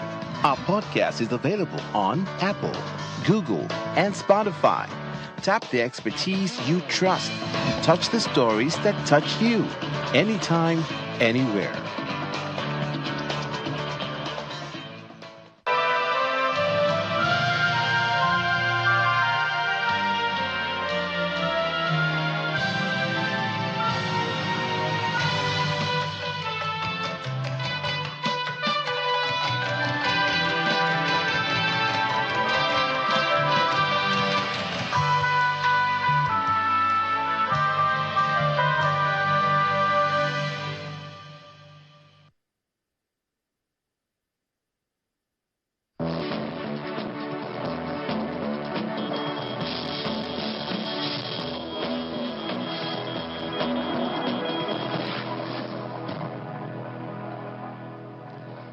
Thank you for staying tuned and welcome to News Track on Channels Television. I am Bukola Coke, and these are the stories we're following for you this hour. The federal government has repatriated 190 Nigerian citizens from the United Arab Emirates. Although the reason for their repatriation was not stated, a press statement issued by the Zonal Director of the National Emergency Management Agency, NEMA, North Central, Bashir Idris Garga, on behalf of the agency's Director General, says the returnees arrived at the Nnamdi Azikiwe International Airport in Abuja at about 5:57 a.m. and were received by a combined team of government officials. They were then profiled and documented by relevant agencies and sensitized to conduct themselves with decorum and responsibility upon their return to Nigeria. The Central Bank of Nigeria, CBN, has given fresh hope for the nation's economy, reassuring citizens that Nigeria is emerging stronger from her economic doldrums. The Deputy Governor in charge of economic policy at the Apex Bank, Mr. Mohammed Abdullahi, stated this when he represented the CBN Governor during an emergency session of the National Assembly Joint Committee on Finance. Meanwhile, the Group CEO of NNPC Limited, Mr. Milikiari, explains that the Port Harcourt Refinery will kick off production by early August this year, while that of Kaduna will commence production by December 2024. Our National Assembly correspondent, Gloria Umezuki, now reports. The current economic hardship and the growing impact on Nigerians necessitated this emergency session summoned by the National Assembly Joint Committee on Finance. We thank most sincerely the National Crucial Assembly stakeholders such as the Central Bank of Nigeria, some members of the nation's economic management team, as well as the Group CEO of NNPC Limited, appear before the committee to give explanation regarding the state of the nation's economy. We look forward to the NNPC providing clarity on the issue of refinery refurbishment and commissioning and help us formulate actionable strategies as legislators for economic recovery and growth. To these mounting concerns, the nation's economic managers gave assurances. We are confident at the Central Bank of Nigeria that those challenging times, we've gone through the worst of them, and we are, as a country, emerging stronger. We are quite certain, Mr. Chair, that the tough decisions that have been taken over the last 10 to 12 months are addressing some of these challenges that have been there with us for decades. A number of interventions have been approved by Mr. President. The very well-known ones were the energy transition in order to deepen CNG penetration. The negotiations with the Nigerian Labour Congress has been ongoing to ensure that there is no further disruption in the economy, and one has to thank again the leadership of the National Assembly. The nation's oil and gas sector, which is a major source of revenue for the government, comes under focus. We're very optimistic that by December this country will be net exporter. That means combination of production coming from us and also from the Dangote Refinery and other smaller producing companies that we know are in line to do this. Latest by early August, the Port Harcourt Refinery oil will start producing product, and of course the new one will get to December, and Wari will also be in production. You know, I'm very optimistic. I don't have any confirmation this moment, so that nobody cuts me and say, "Oh, say this." We keep lying. So we're not lying to you, Mr. President. It's a technical process. With your best of intention, you can put dates on refinery startup, but it is when you get to startup that you see the real challenges, even for a new refinery. We have a clear plan to see how we can get, 2 million barrels and more. And I believe that we need the support of all members of the National Assembly. We need the support of all Nigerians, to be able to achieve that one. In response, the lawmakers lean on the side of optimism.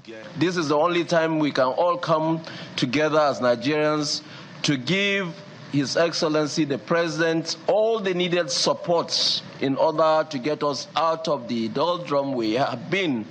And you can see the indicators are showing that the economy is doing well.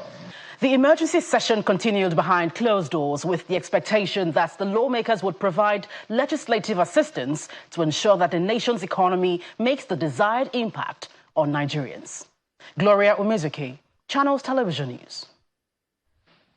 The Association of Local Governments of Nigeria, ALGON, is assuring Nigerians that the financial autonomy given to the association by the Supreme Court will speed up development at the grassroots level.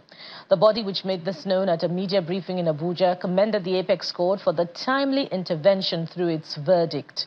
They also promised to monitor the budget and spendings.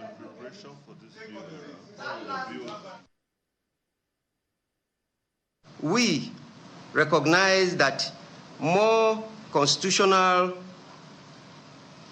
hurdles needs to be overcome.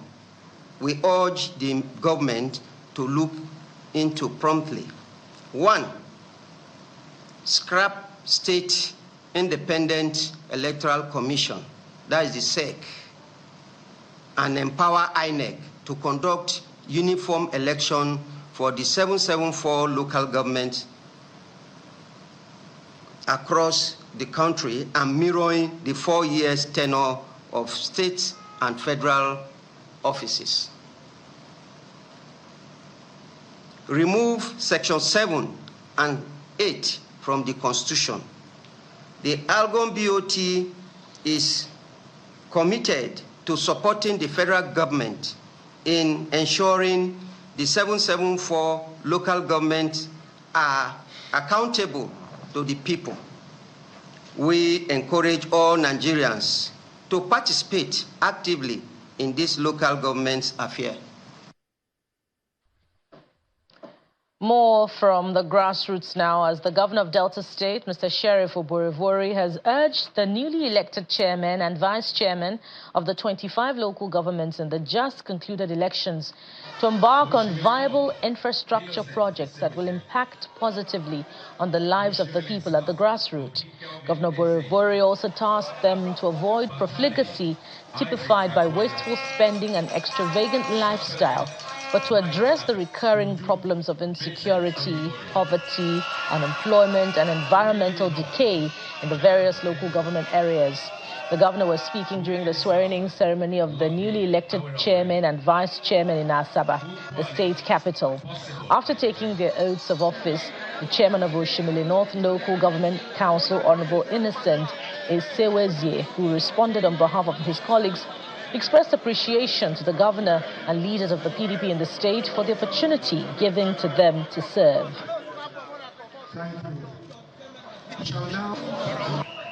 Actually, Delta State has never tempered local government funds. Rather, the state government has often had to augment the allocation to the local government councils to enable them meet their financial obligation. You know, this is a huge burden. This burden has been taken away from us. So we are very happy, very, very happy, very, very happy. Aside from financial allocation, I expect you to improve on your internal generated revenue and ensure it forms a sizable chunk of your revenue. However, I will caution you that the need to boost your IGR will be carefully balanced with the needs and expectations of our people. And similarly, Governor Umaru Fintiri of Adamawa State has sworn in the newly elected local government council chairman following the conclusion of the elections in the state.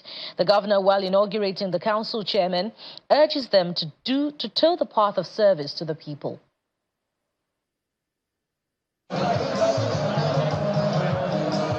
Following the emergence of winners of Saturday's council elections, supporters and well-wishers gathered at the Mahmoud Ribadu Square in Yola, the Adamawa state capital, for the inauguration of the newly elected chairman.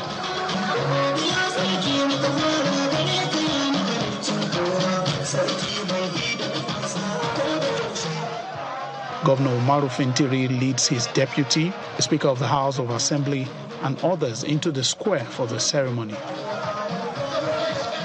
First, he acknowledges the people.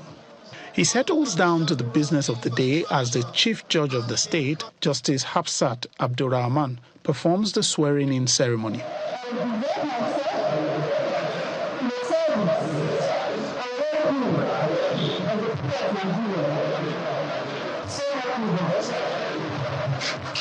In his remarks, Governor Fintiri relies on the latest judgment of the Supreme Court and urges the newly elected officers to ensure that they work in the interest of the people.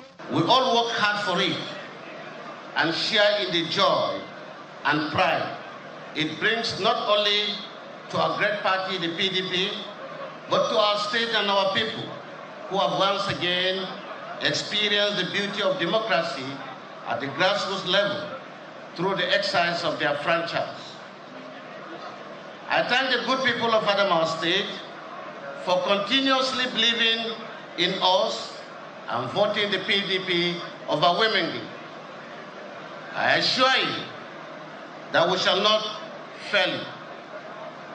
And voting, if we have not failed you at the state level, we won't fail you at the council level. Speaking on behalf of the newly inaugurated chairman, the chairman of Taungo local government makes a commitment to the people. May I use this medium to assure you that we shall remain loyal, dedicated, and work in tandem with your policies towards attracting more developmental strides to our areas and deliver dividend of democracy to our people. It will be recalled that the People's Democratic Party won all the chairmanship and councillorship seats across the 21 local government areas in the state.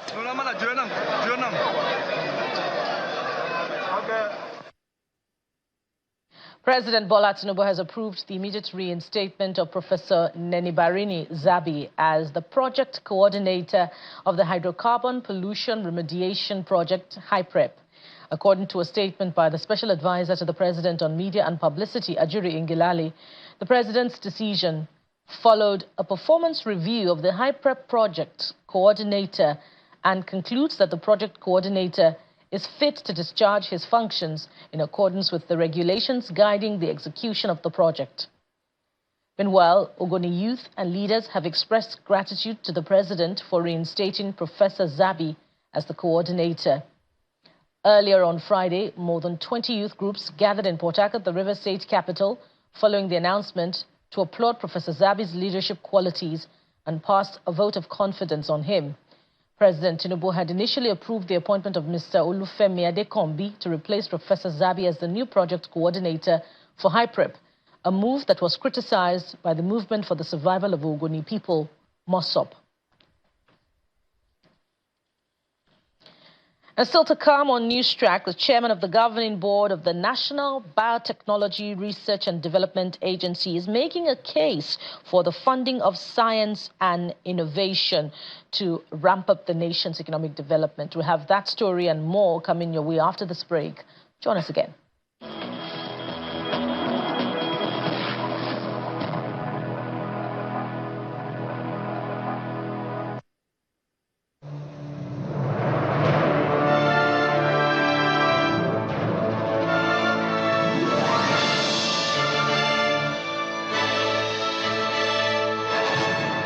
Cube is available in beef, chicken, jollof, and shrimp flavors at attractive prices of 100, 200, 500 naira, along with saver and super saver packs. Terra Cube, unwrap joy, unleash taste. It's a fast beat, unpredictable and full of surprises. The unforgettable moments, unprecedented passion. The victories and defeats in the world of sports makes it engaging. Fasten your seatbelts as we take you through every update in the news and on our shows. We define the moments of true sports. Join us.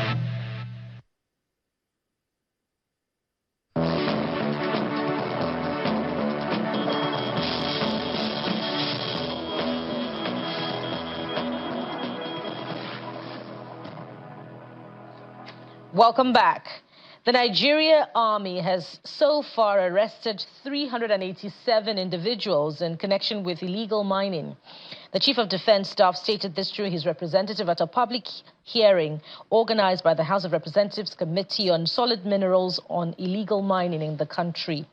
In the meantime, the House of Representatives Committee on Public Procurement says it will not hesitate to invoke its legislative powers against government entities who disregard its invitations. The chairman of the governing board of the National Biotechnology Research and Development Agency, Mr. Clement Ibri, is making a case for the funding of science and innovation following its capacity to serve as a catalyst for the nation's economic development. Speaking at a meeting in Abuja, Mr. Ibri explains that the nation's quest for food security, combating food inflation and job creation is hinged on its ability to harness the benefits of science and innovation. The 2024 International Conference on Biotechnology, which serves as a platform for researchers, professionals, industry experts and policymakers to exchange knowledge, explore emerging trends and foster partnerships which aims at boosting food production, is here. From agriculture to healthcare, environmental management, to industrial processes, biotechnology holds the key to unlocking sustainable development and economic prosperity. We recognize the immense potential of modern biotechnology because definitely it will bring about increased growth of yields of our crops. But then, as an agency, we prioritize safety and we address some of these issues such as gene flow, invasiveness, non-target organisms, and also allergenicity, toxicity, and so on. Globally, biotechnology remains a crucial solution to humanity's challenges. With its rich biodiversity and large population, Nigeria is well positioned to harness this potential, particularly as it faces soaring food prices and increasing food inflation. When I imagine a prosperous and great Africa, pictures of an Africa where biotech innovators have access to grants come to mind. For one way to measure the strength of a nation's scientific culture is to look at the amount of non-repayable funds provided by public institutions, charities or foundations to encourage particular research, development or innovation projects in target areas of national interest such as food security, healthcare, renewable energy or education. Biotechnology is a powerful driver of economic growth. Over the next 4 days, participants will be working on resolutions to help Nigeria realize this vision. Sarah Chimugu, Channels Television News. Away from the nation's capital now, the Oba of Benin has received 2 looted artifacts from an American university museum. The curator of African Art, Stanley Museum of Art, University of Iowa, United States of America, Corey Gondlach, who returned the 2 artifacts, admitted to the university's use of the objects in the teaching of Benin history without the permission of the Oba and the palace, but apologized on behalf of the museum. These 2 objects, a wooden carved hen and a brass plaque, are part of the artifacts looted from the palace of the Oba of Benin Kingdom in the 1897 massacre. The Director General of the National Commission for Museum and Monuments was represented at the event by the curator of the National Museum, Benin City. His Royal Majesty Omonoba Nedo Ukwa Kolokolo Ewaye II, in his reaction, says this is a great day for the people of Benin. The Oba thanked all who came to witness the event, including the governorship candidate of the All Progressives Congress and other members of the party.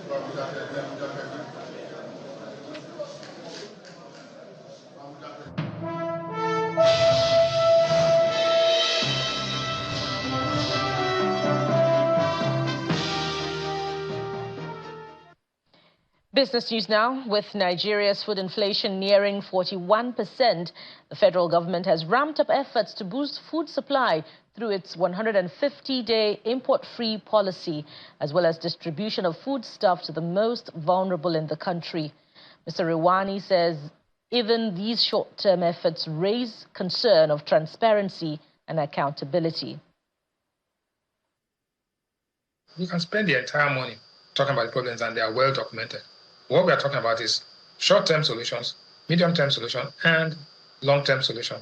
What we are trying to do, or what I think I hear the policymakers saying, is that let us import stuff now and then get it to the people. But the fact that you are importing commodities, the fact that you have trucks leaving the warehouses, if they are leaving with anything, does not mean it gets to the vulnerable. The big problem is, who are the vulnerable? Who is identifying them?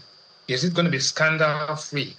Is it going to be judiciously executed in such a way that the impact is felt? As we speak today, those things, there's the institutional infrastructure to ensure that those bags and those trucks of fertilizers, trucks of rice will get to the people in those states. I'm not sure that that is going to happen, because I can almost assure you that those trucks, when they get to, say, my estate in Delta State, I'm not sure how it gets down to the people in the streets or in the markets of Warri, Sapele, Ughelli, Asaba, and others. So announcements are good, promises are good, but the truth is that until you feel the impact in the marketplace, it will just be another, what I call, pie in the sky. The Nigeria Exchange Group says it has made participation in the ongoing recapitalization of banks easy for investors.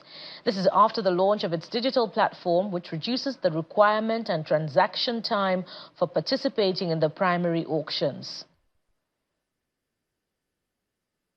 You look at the secondary markets part of our business, it's very, very efficient. It's highly digitized. What we're just trying to do here is to, within the ambits of the regulation that governs us by the SEC, see how much more support we can offer to our ecosystem. I mean, we do have in that primary market space many digital, sort of intermediaries. As a matter of fact, if you go back in 2021, there was an end-to-end digital sort of, capital raising activity then. What we have done now, is to scale that effort. So in this situation now, you would have many of the banks who, for example, are connected to this gateway, which means that for many banks today, if you go at the end of your mobile device, you're trying to transact, you're trying to transfer money normally, you would find an opportunity also to participate and to acquire their shares or their rights. And that is because of APIs that the banks also have consumed. So you can think of this now as scaling that up, giving a lot more multiple access and gateways into this central platform, of which this NGX Invest website we mentioned just now is just another gateway. Today is the launch of the preferential trade under the AfCFTA, Africa Continental Free Trade Area Agreement Guided Trade Initiative, GTI. The launch, which is being coordinated by the Nigeria AfCFTA Coordination Office on behalf of the government of the Federal Republic and the AfCFTA Secretariat, is in line with the vision of Africa's founding fathers to unite the continent in one shared prosperity and the renewed hope agenda of the Tinubu administration. The national coordinator, Nigeria AfCFTA Coordination Office, Mr. Olusegun Awolowo, is hosting the launch in Apapa Port, Lagos. Mr. Awolowo notes that the key objectives are to demonstrate and showcase Nigeria's trading under the AfCFTA, and that businesses in Africa can take advantage of the GTI to trade, as well as the processes through which the AfCFTA can be effectively engaged. This launch should be an indication of the readiness of governments of state parties to support private sector businesses to take advantage of the AfCFTA. And outside our shores, former President of the United States and contender for the seat, Donald Trump, is back in the public eye 2 days after he was shot at. He appeared in Milwaukee, Wisconsin, to cheers from crowds of supporters sporting a bandage over his right ear. The former president entered the convention arena with a fist raised and to the strains of a live performance of God Bless the USA. In moments, the audience pumped their fists and called out, "Fight, fight, fight," echoing Trump's cry after a bullet grazed his ear at a rally in Pennsylvania on Saturday. At the FISERV Forum in Milwaukee, the former president listened to about an hour of speeches while sitting next to his running mate and vice presidential candidate, Ohio Senator J.D. Vance, whose place on the ticket for November's election was announced only hours before. God bless the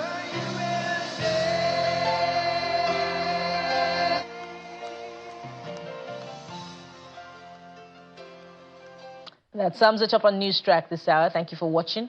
Indeed, we have more stories for you at midday, and that will also be time for lunchtime politics. So stay on with Channels Television.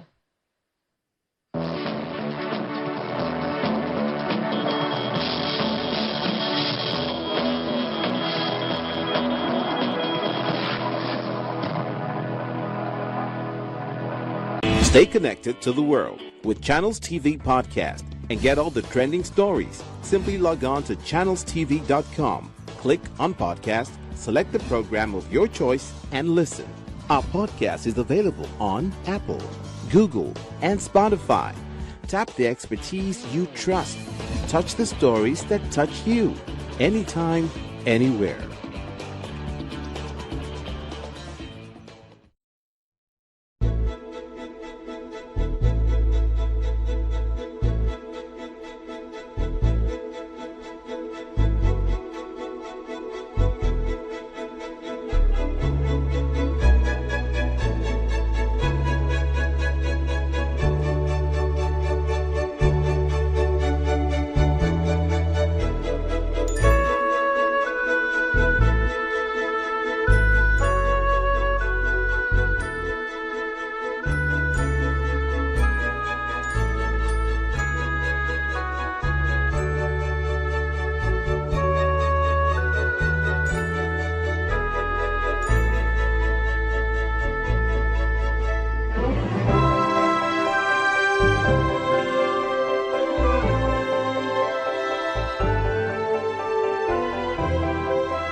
Hello, and a warm welcome to Art House. I'm Melinda.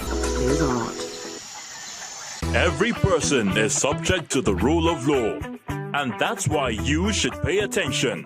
Because when legal heavyweights talk, they talk to Law Weekly. Join Shola Shuele on Channels Television every Saturday at 3:30 p.m. for the big discussions on justice, the law, trending legal issues, and how it affects you. Catch up on YouTube and give your feedback. Remember, it's about the rule of law. Welcome to Winning Ways Express with Pastor Femi Fasheru, the resident pastor of KICC, Maryland, Lagos. Winning Ways Express is a program that brings messages of hope to the hopeless and the living word to the dying world, touching lives with a timeless truth.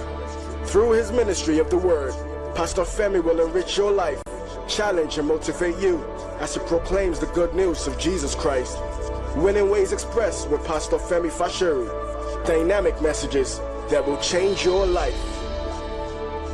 Hi, welcome to today's Winning Ways Express broadcast. Romans chapter 1 verse 16 says the gospel of Christ is the power of God unto salvation. I am convinced that today's broadcast is going to bring you healing, deliverance, salvation, and prosperity.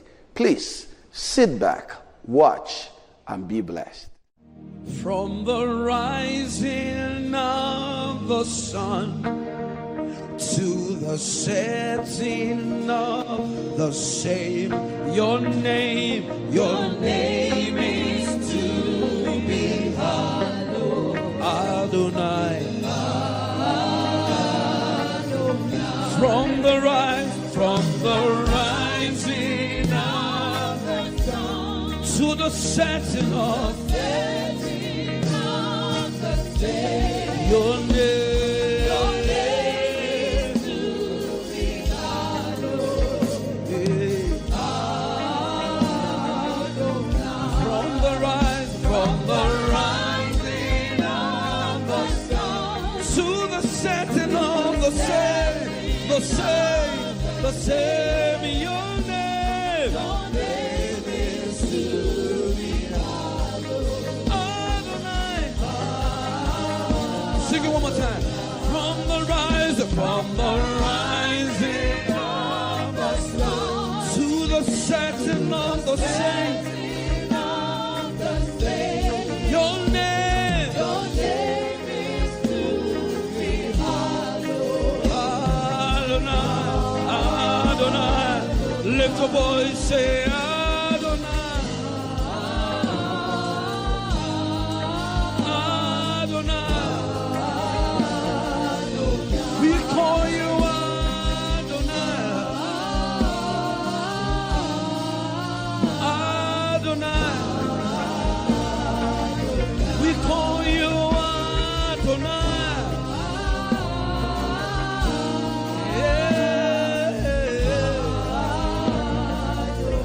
From the rising of the sun to the setting of the same, your name is to be hallowed. Adonai.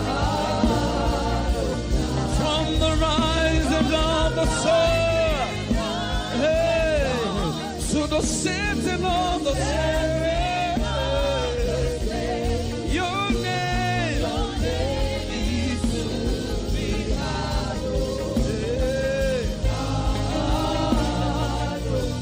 If my people who are called by my name will humble themselves and pray and seek my face and turn from their wicked ways, then I will hear from heaven. Then I will hear from heaven, and I will forgive their sin, and I will heal their land. So, do you understand? The protocol still exists.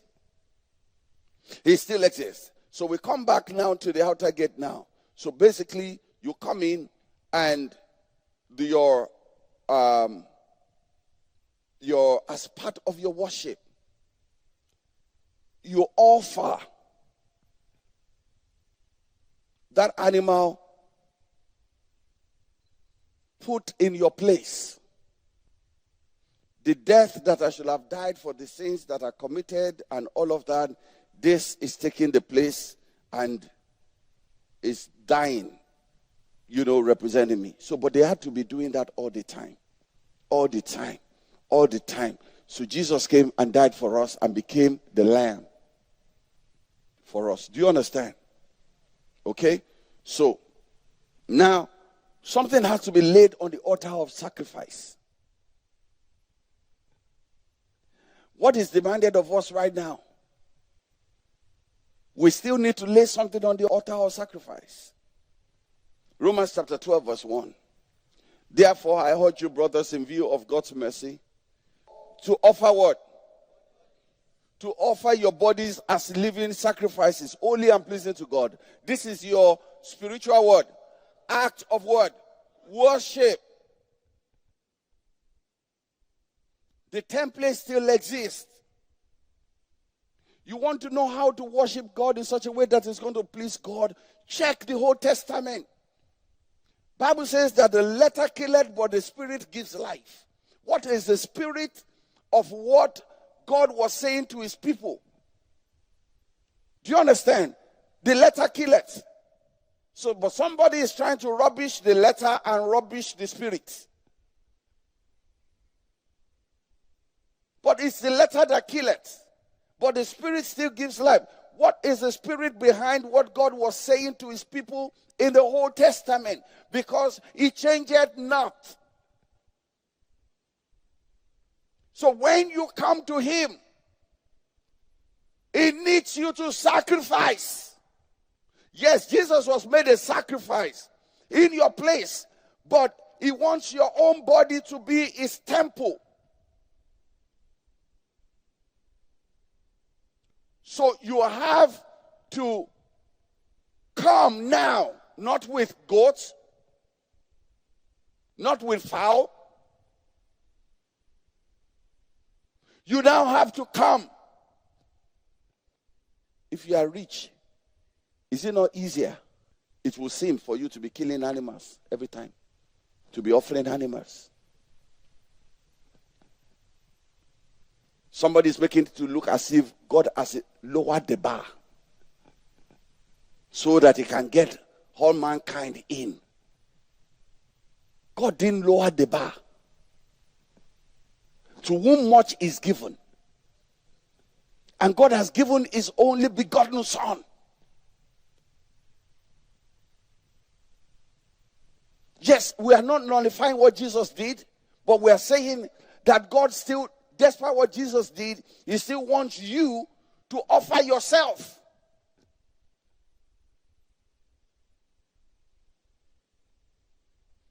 So that is why, if you are going to worship this true God, the first thing is that you must accept what Jesus did. You must accept that Jesus is your Lord and your Savior. You must accept it. You have to accept it. And then once you have accepted it, number two, you must find it worthy of him for you to serve him.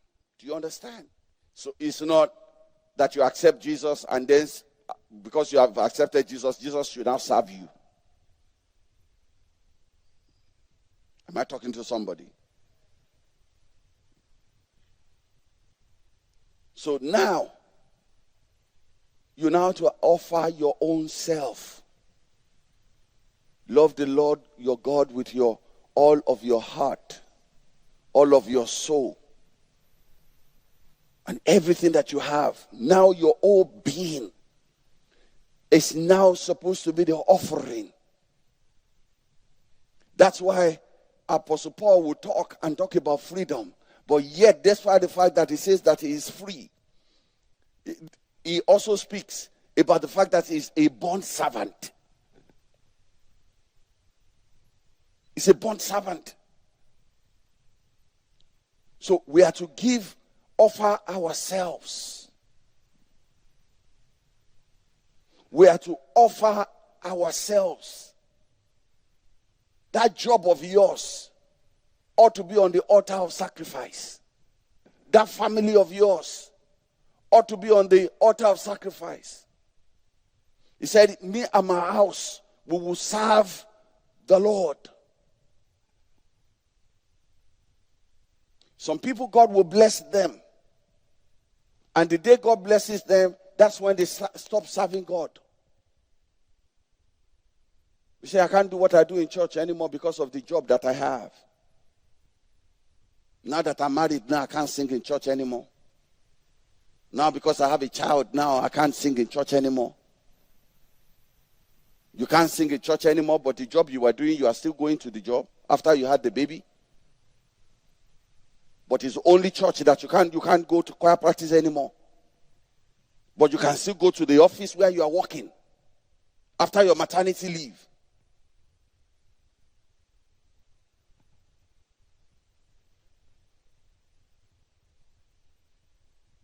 And what you need to understand is what you are looking for.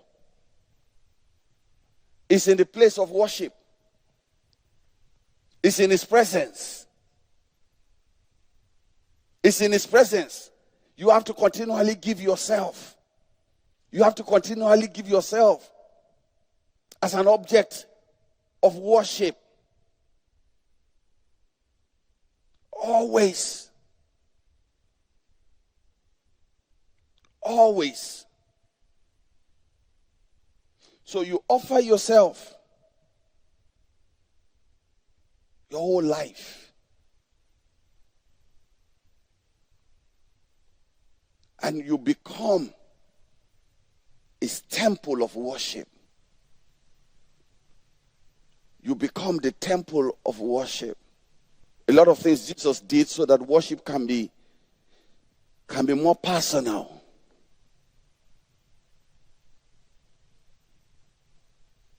It can be more personal. I didn't think Jesus did anything to make worship to be easier for us. No. He did all he did so that we can freely worship him. To whom much is given, much is expected. So having done what he has done, so he moved us from having to have an hour of prayer to a lifestyle of prayer. That doesn't look as if he made it simple. If they were praying at 3 o'clock, 6 o'clock, 9 o'clock, 12 o'clock before, now we are demanded to pray anytime and everywhere. So this idea of Jesus is coming to make things to be easier for us.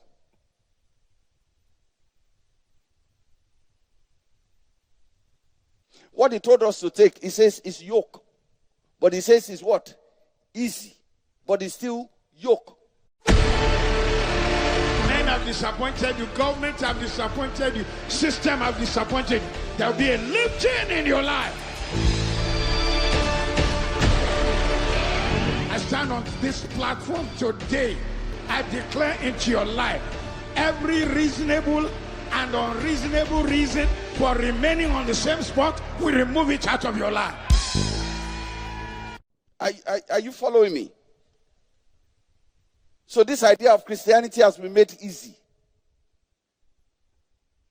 He says, at the mention of his name, every knee shall bow, and every tongue shall confess that Jesus is what? Is Lord. He's the only way. There are not two ways, entrances into the place of his presence. Only one.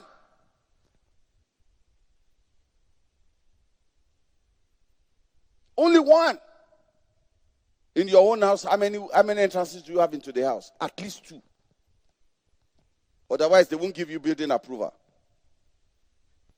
But this one is what? Does it say something to you?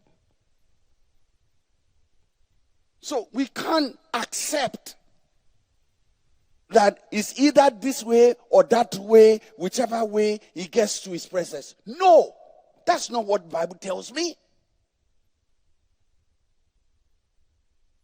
That's why we have to be evangelical.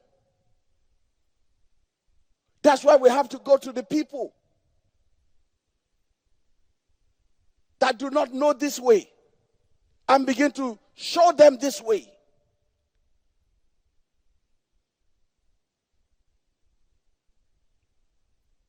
That's why we have to do much more than, interacting with ourselves and ourselves alone. When was the last time you preached Christ to somebody?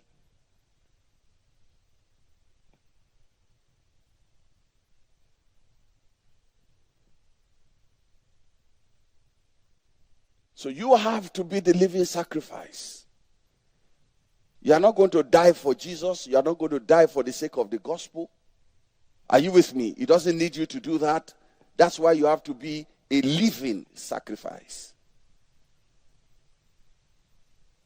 A living sacrifice. So you have to be sold out to him. You have to have offered yourself to him. You have to have offered yourself to him. Everything about you. To him. Now, Revelation chapter 1 verse 6. Revelation chapter 1 verse 6. Very important. Before we move to the next one. Because the next one, the brazen laver. It's where the priest will wash. They will wash their hands, and they will wash because they want to go into the inner court. They couldn't go into the inner court to deal with the things in the inner court without them washing their hands and their feet. Are you with me? So which suggests that when you want to approach the presence of God, you have to be cleansed. Now, who is it that will approach the presence of God? It has to be priests.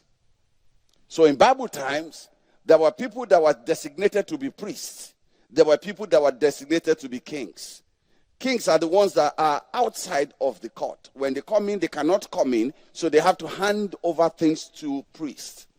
Are you with me? And the priest will take the animals and take it on their behalf and then present it and take the blood inside and give it to the high priest, and the high priest will go approach the throne of grace once a year. Are you with me? And sprinkle the blood. Do you get it? So there's now a challenge which Jesus resolved for us. So Bible says part of what Jesus did as he went on the cross, gave his life and resurrected, Bible says he has what? Made us to be what? Kings and what? Priests to his God and Father. To him be glory and dominion forever and ever. So because of Jesus' act, dying on the cross of Calvary, for those of us that believe in him, he has now made each and every one of us priests. He hasn't made you pastor. But he has made you priest.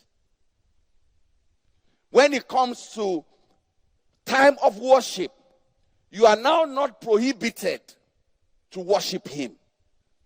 You now have access to worship him. This has nothing to do with pastoral office.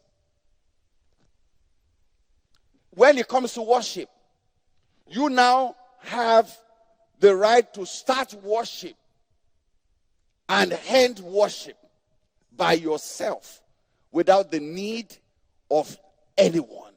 Where you needed the high priest, Jesus is your high priest.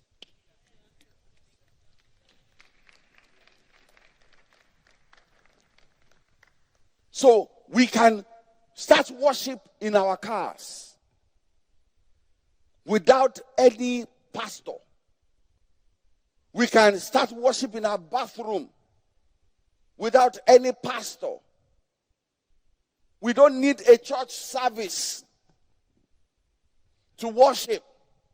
As long as you are a living sacrifice, you have offered yourself to him. Now, he has made you a priest, even though you are a king. Even though you are managing director, even though you are not a reverend, fine. But he has made you a priest unto the Lord. So now that you are a priest, after having offered yourself as living sacrifice, you have to ensure that you are cleaned. You are cleansed. You are cleansed if you are going to approach God. Whether in the Old Testament or now, God is looking for a clean hand. Psalm 24, start from verse 1. The earth is the Lord and all its fullness, the world and those who dwell therein. Next verse. For he has founded it upon the seas and established it upon the waters. Next verse. Who may ascend into the hill of the Lord?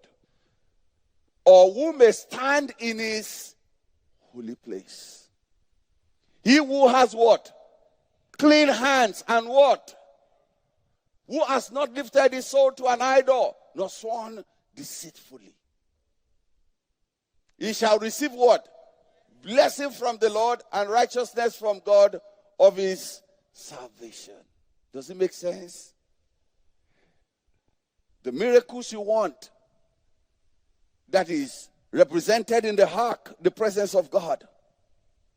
The healing that you want. The supply that you want. The blessings that you want. It is in his presence. But before you can get into his presence, whether in the Old Testament or now, you still have to have clean hands and what? A pure heart. So in the Old Testament, for that to be expressed, they had to wash.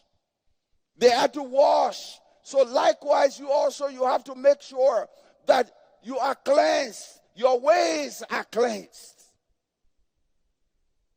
You have to ensure that your heart is cleansed. You want to come to God. You have to make sure that you are ready to put away your wicked ways. 2 Chronicles again, chapter 7, verse 14. If my people who are called by my name, if they will humble themselves and pray and seek my face and what? Turn from their wicked ways. Men have disappointed you, government have disappointed you, system have disappointed you. There will be a lifting in your life. I stand on this platform today. I declare into your life every reasonable and unreasonable reason for remaining on the same spot, we remove it out of your life. Praise the Lord. I'm sure today's broadcast has really blessed your life. Contact us to get the complete message. And by the way, if you are yet to make Jesus your Lord and your Savior, I want to give you the opportunity right now to make him your Lord and your Savior. All you need to do is to say this simple prayer with me. But when you do, please mean it with all of your heart. Say with me, Lord Jesus, I believe and confess that you are the Son of God. You came from heaven to earth. You shed your blood. You died for me so that I may have my sins washed away and have eternal life. Lord Jesus, come into my heart. Come into my life. Come and live my life for me. Thank you for forgiving me my sin. Thank you for saving me. I am born again. I'm now a child of God. Thank you for this new life. In Jesus' mighty name, amen. My friend, if you did say that prayer with me and you meant it with all of your heart, I want you to know that you are indeed born again. God bless you. Please text me on 0807-739-0440. Let me know that you just gave your life to Christ. And if you have any testimony, text me on the same number. Let me know what the Lord is doing in your life through our broadcast. Until next time on Winning Ways Express, I want you to know that it is not over until you win. We believe that you're blessed by the message. You can order the complete message now. Send us an email. Contact us at kiccnigeria.org. Messages are available in MP3 and MP4 formats. Pastor Femi Fashira has written a number of books that will bless your life. Be yourself. Fasting for a New Year, 10 Miracles of Fasting, The Anatomy of Prosperity, Maximize Now, Holy Fire, Married but Living Single, Pillars of Marriage, Get Married Right, Marriage Fine-Tuning, and Marriage Fine-Tuning Nuggets. Search for Femi Fasher on www.amazon.com to download the Kindle. God bless you. Thank you for following Winning Ways Express. I'm sure it's been a huge blessing to you and your family. As I travel from city to city and state to state, particularly in the country of Nigeria where I live, I come across people who tell me that Winning Ways Express has been a huge blessing to their businesses, homes, families, marriages, and their lives in general. As you know, the gospel of Christ is free, but the transmission of same into homes via television and into cars via radio is expensive. This is the reason why I am making an appeal to you to help me to keep Winning Ways Express on television and on radio. I'm appealing to you to financially support us. Be a Winning Ways Express Covenant partner today. You can give weekly, monthly, quarterly, or once in a year. But I want to assure you that as you make this vision happen, God will make your own vision to happen too. Please support us, because your gift will go a long way to be a blessing to those who watch us on television and listen to us on radio. Please call 0805-605-2300 for somebody to guide you on how to be a Winning Ways Express Covenant partner today. Or you can follow the information on the screen. And I pray for you that as you commit to be a Winning Ways Express Covenant partner today, God will raise divine helpers that will help you in achieving your vision and your dreams for your destiny as well. Thank you so much. God bless you. KICC Maryland is the home of champions. I'm a champion. I'm champion. I'm a champion. Join the KICC Maryland family every Sunday at the Prayer Dome from 9 a.m. for the word, the warmth, the worship. Thousands of believers call KICC Maryland their home. Come and be empowered and inspired to be the best that you can be. We are waiting to welcome you at KICC Maryland or at a branch near you in Nigeria. KICC Maryland. Come, see, belong. The following is a paid presentation by ShopX TV. You're watching ShopX TV, home to some of the most popular international brands in Africa. And we are now proud to introduce our biggest offer of the year, the ShopX Mid-Year Sales. From now until the end of July 2024, we will be offering our customers 20,000 Naira off this amazing kitchen collection. Tired of pans that scratch and stick, or cookware that takes up valuable space in your kitchen? Introducing ShopX Gotham Hammered Copper Collection. You would normally pay up to 364,950 Naira for the 10-piece Gotham Hammered collection. But call the number on your screen now or scan the QR code and get the entire collection for just 344,950 Naira, saving you 20,000 Naira.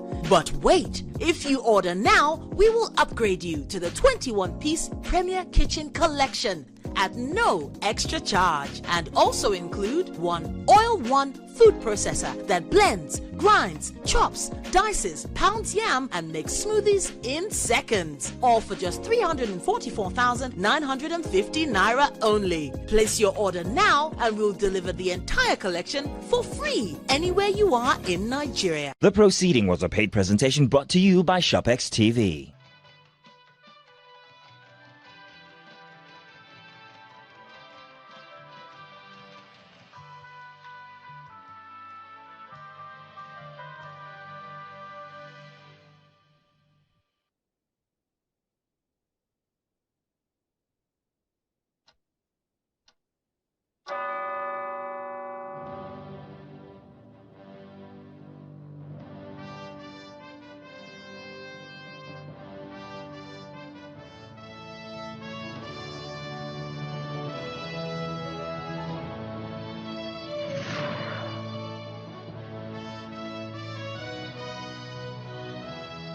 Welcome to our viewers in Nigeria and across the world. This is Lunchtime Politics on Channels Television.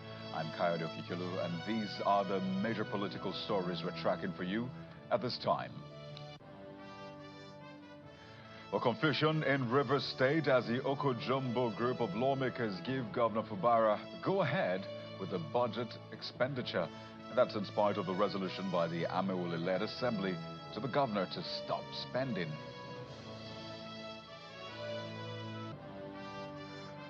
Federal government's recent economic package, including the 20 trucks of rice said to have been given to each state and the FCT, raises questions about when and how it's been distributed to Nigerians plus how much impact it's having on the people. And it's different strokes for different governors in response to the LG autonomy judgment. While Governor Seyi Makinde of Oyo State says his government is studying it, we hear from some of the chairmen themselves on how this will be implemented.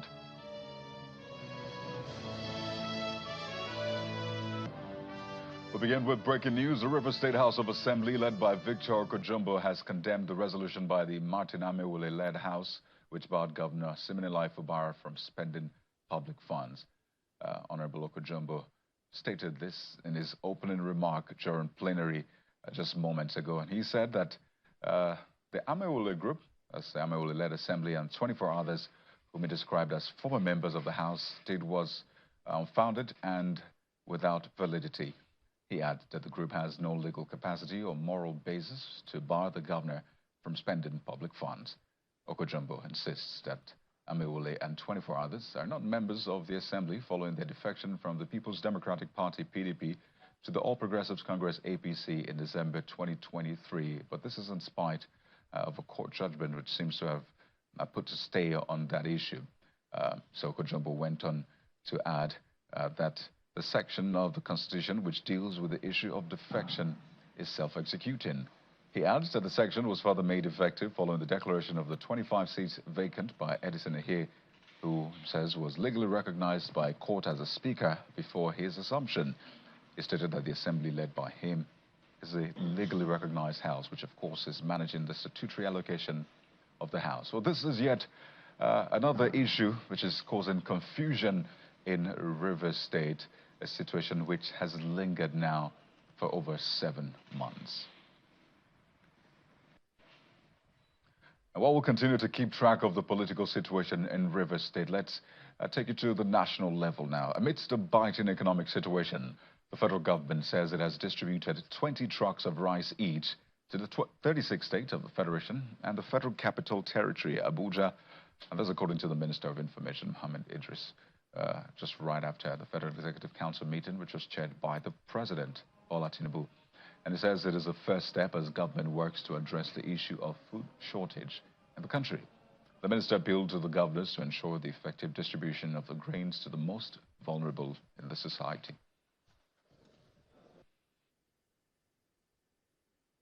Each of the state governors has received 20 trucks of rice for onward distribution to the most vulnerable.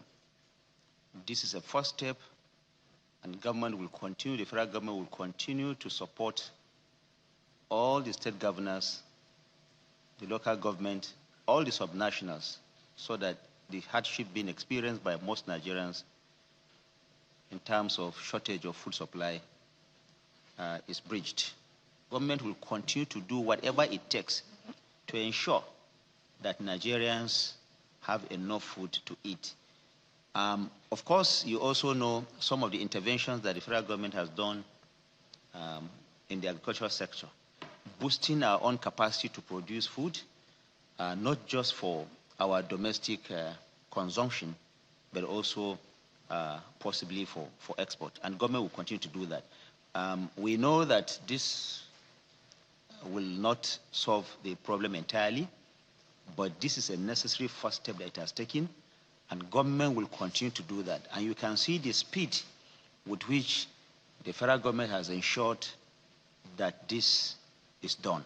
Now, what we want to say is the federal government also wants to appeal to the subnationals to ensure effective distribution of these food items so that those that are most vulnerable have access to this commodity.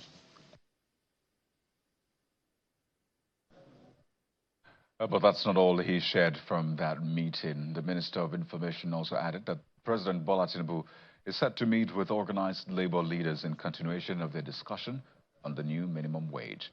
He says the Minister of Budget and National Planning has been directed to come up with a proposal for an amendment act to the 2024 Appropriation Act to be sent to the National Assembly. So the discussion was not around the figure itself. It's about the general parameters and the general principle of the wage increase itself, which the federal government fully supports. But federal government will have to do something that not only it can carry, but the subnationals and the organized private sector will also be able to. The president is deepening his consultation, and it is in that spirit that he met with the organized labor last week, and is also, as they requested, he will also meet with them on Thursday this week to finalize their thoughts, and then he will make his informed position known to Nigerians by also sending this to the National Assembly. And government has also directed the Ministry of Budget to also come up with additional 2024 additional support for the 2024 budget, so that any differential or any gaps that there will exist in terms of what existed before the 2024 budget was approved, and the supplementary budget, and also what the requirement is for now.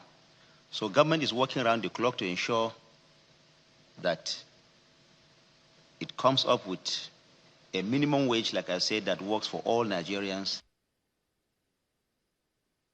More stories now. Following last week's landmark judgment by the Supreme Court granting financial and administrative autonomy to local governments, the Association of Local Governments of Nigeria, ALGON, is assuring Nigerians that the financial autonomy given to the association by the Supreme Court will speed up development at the grassroots level.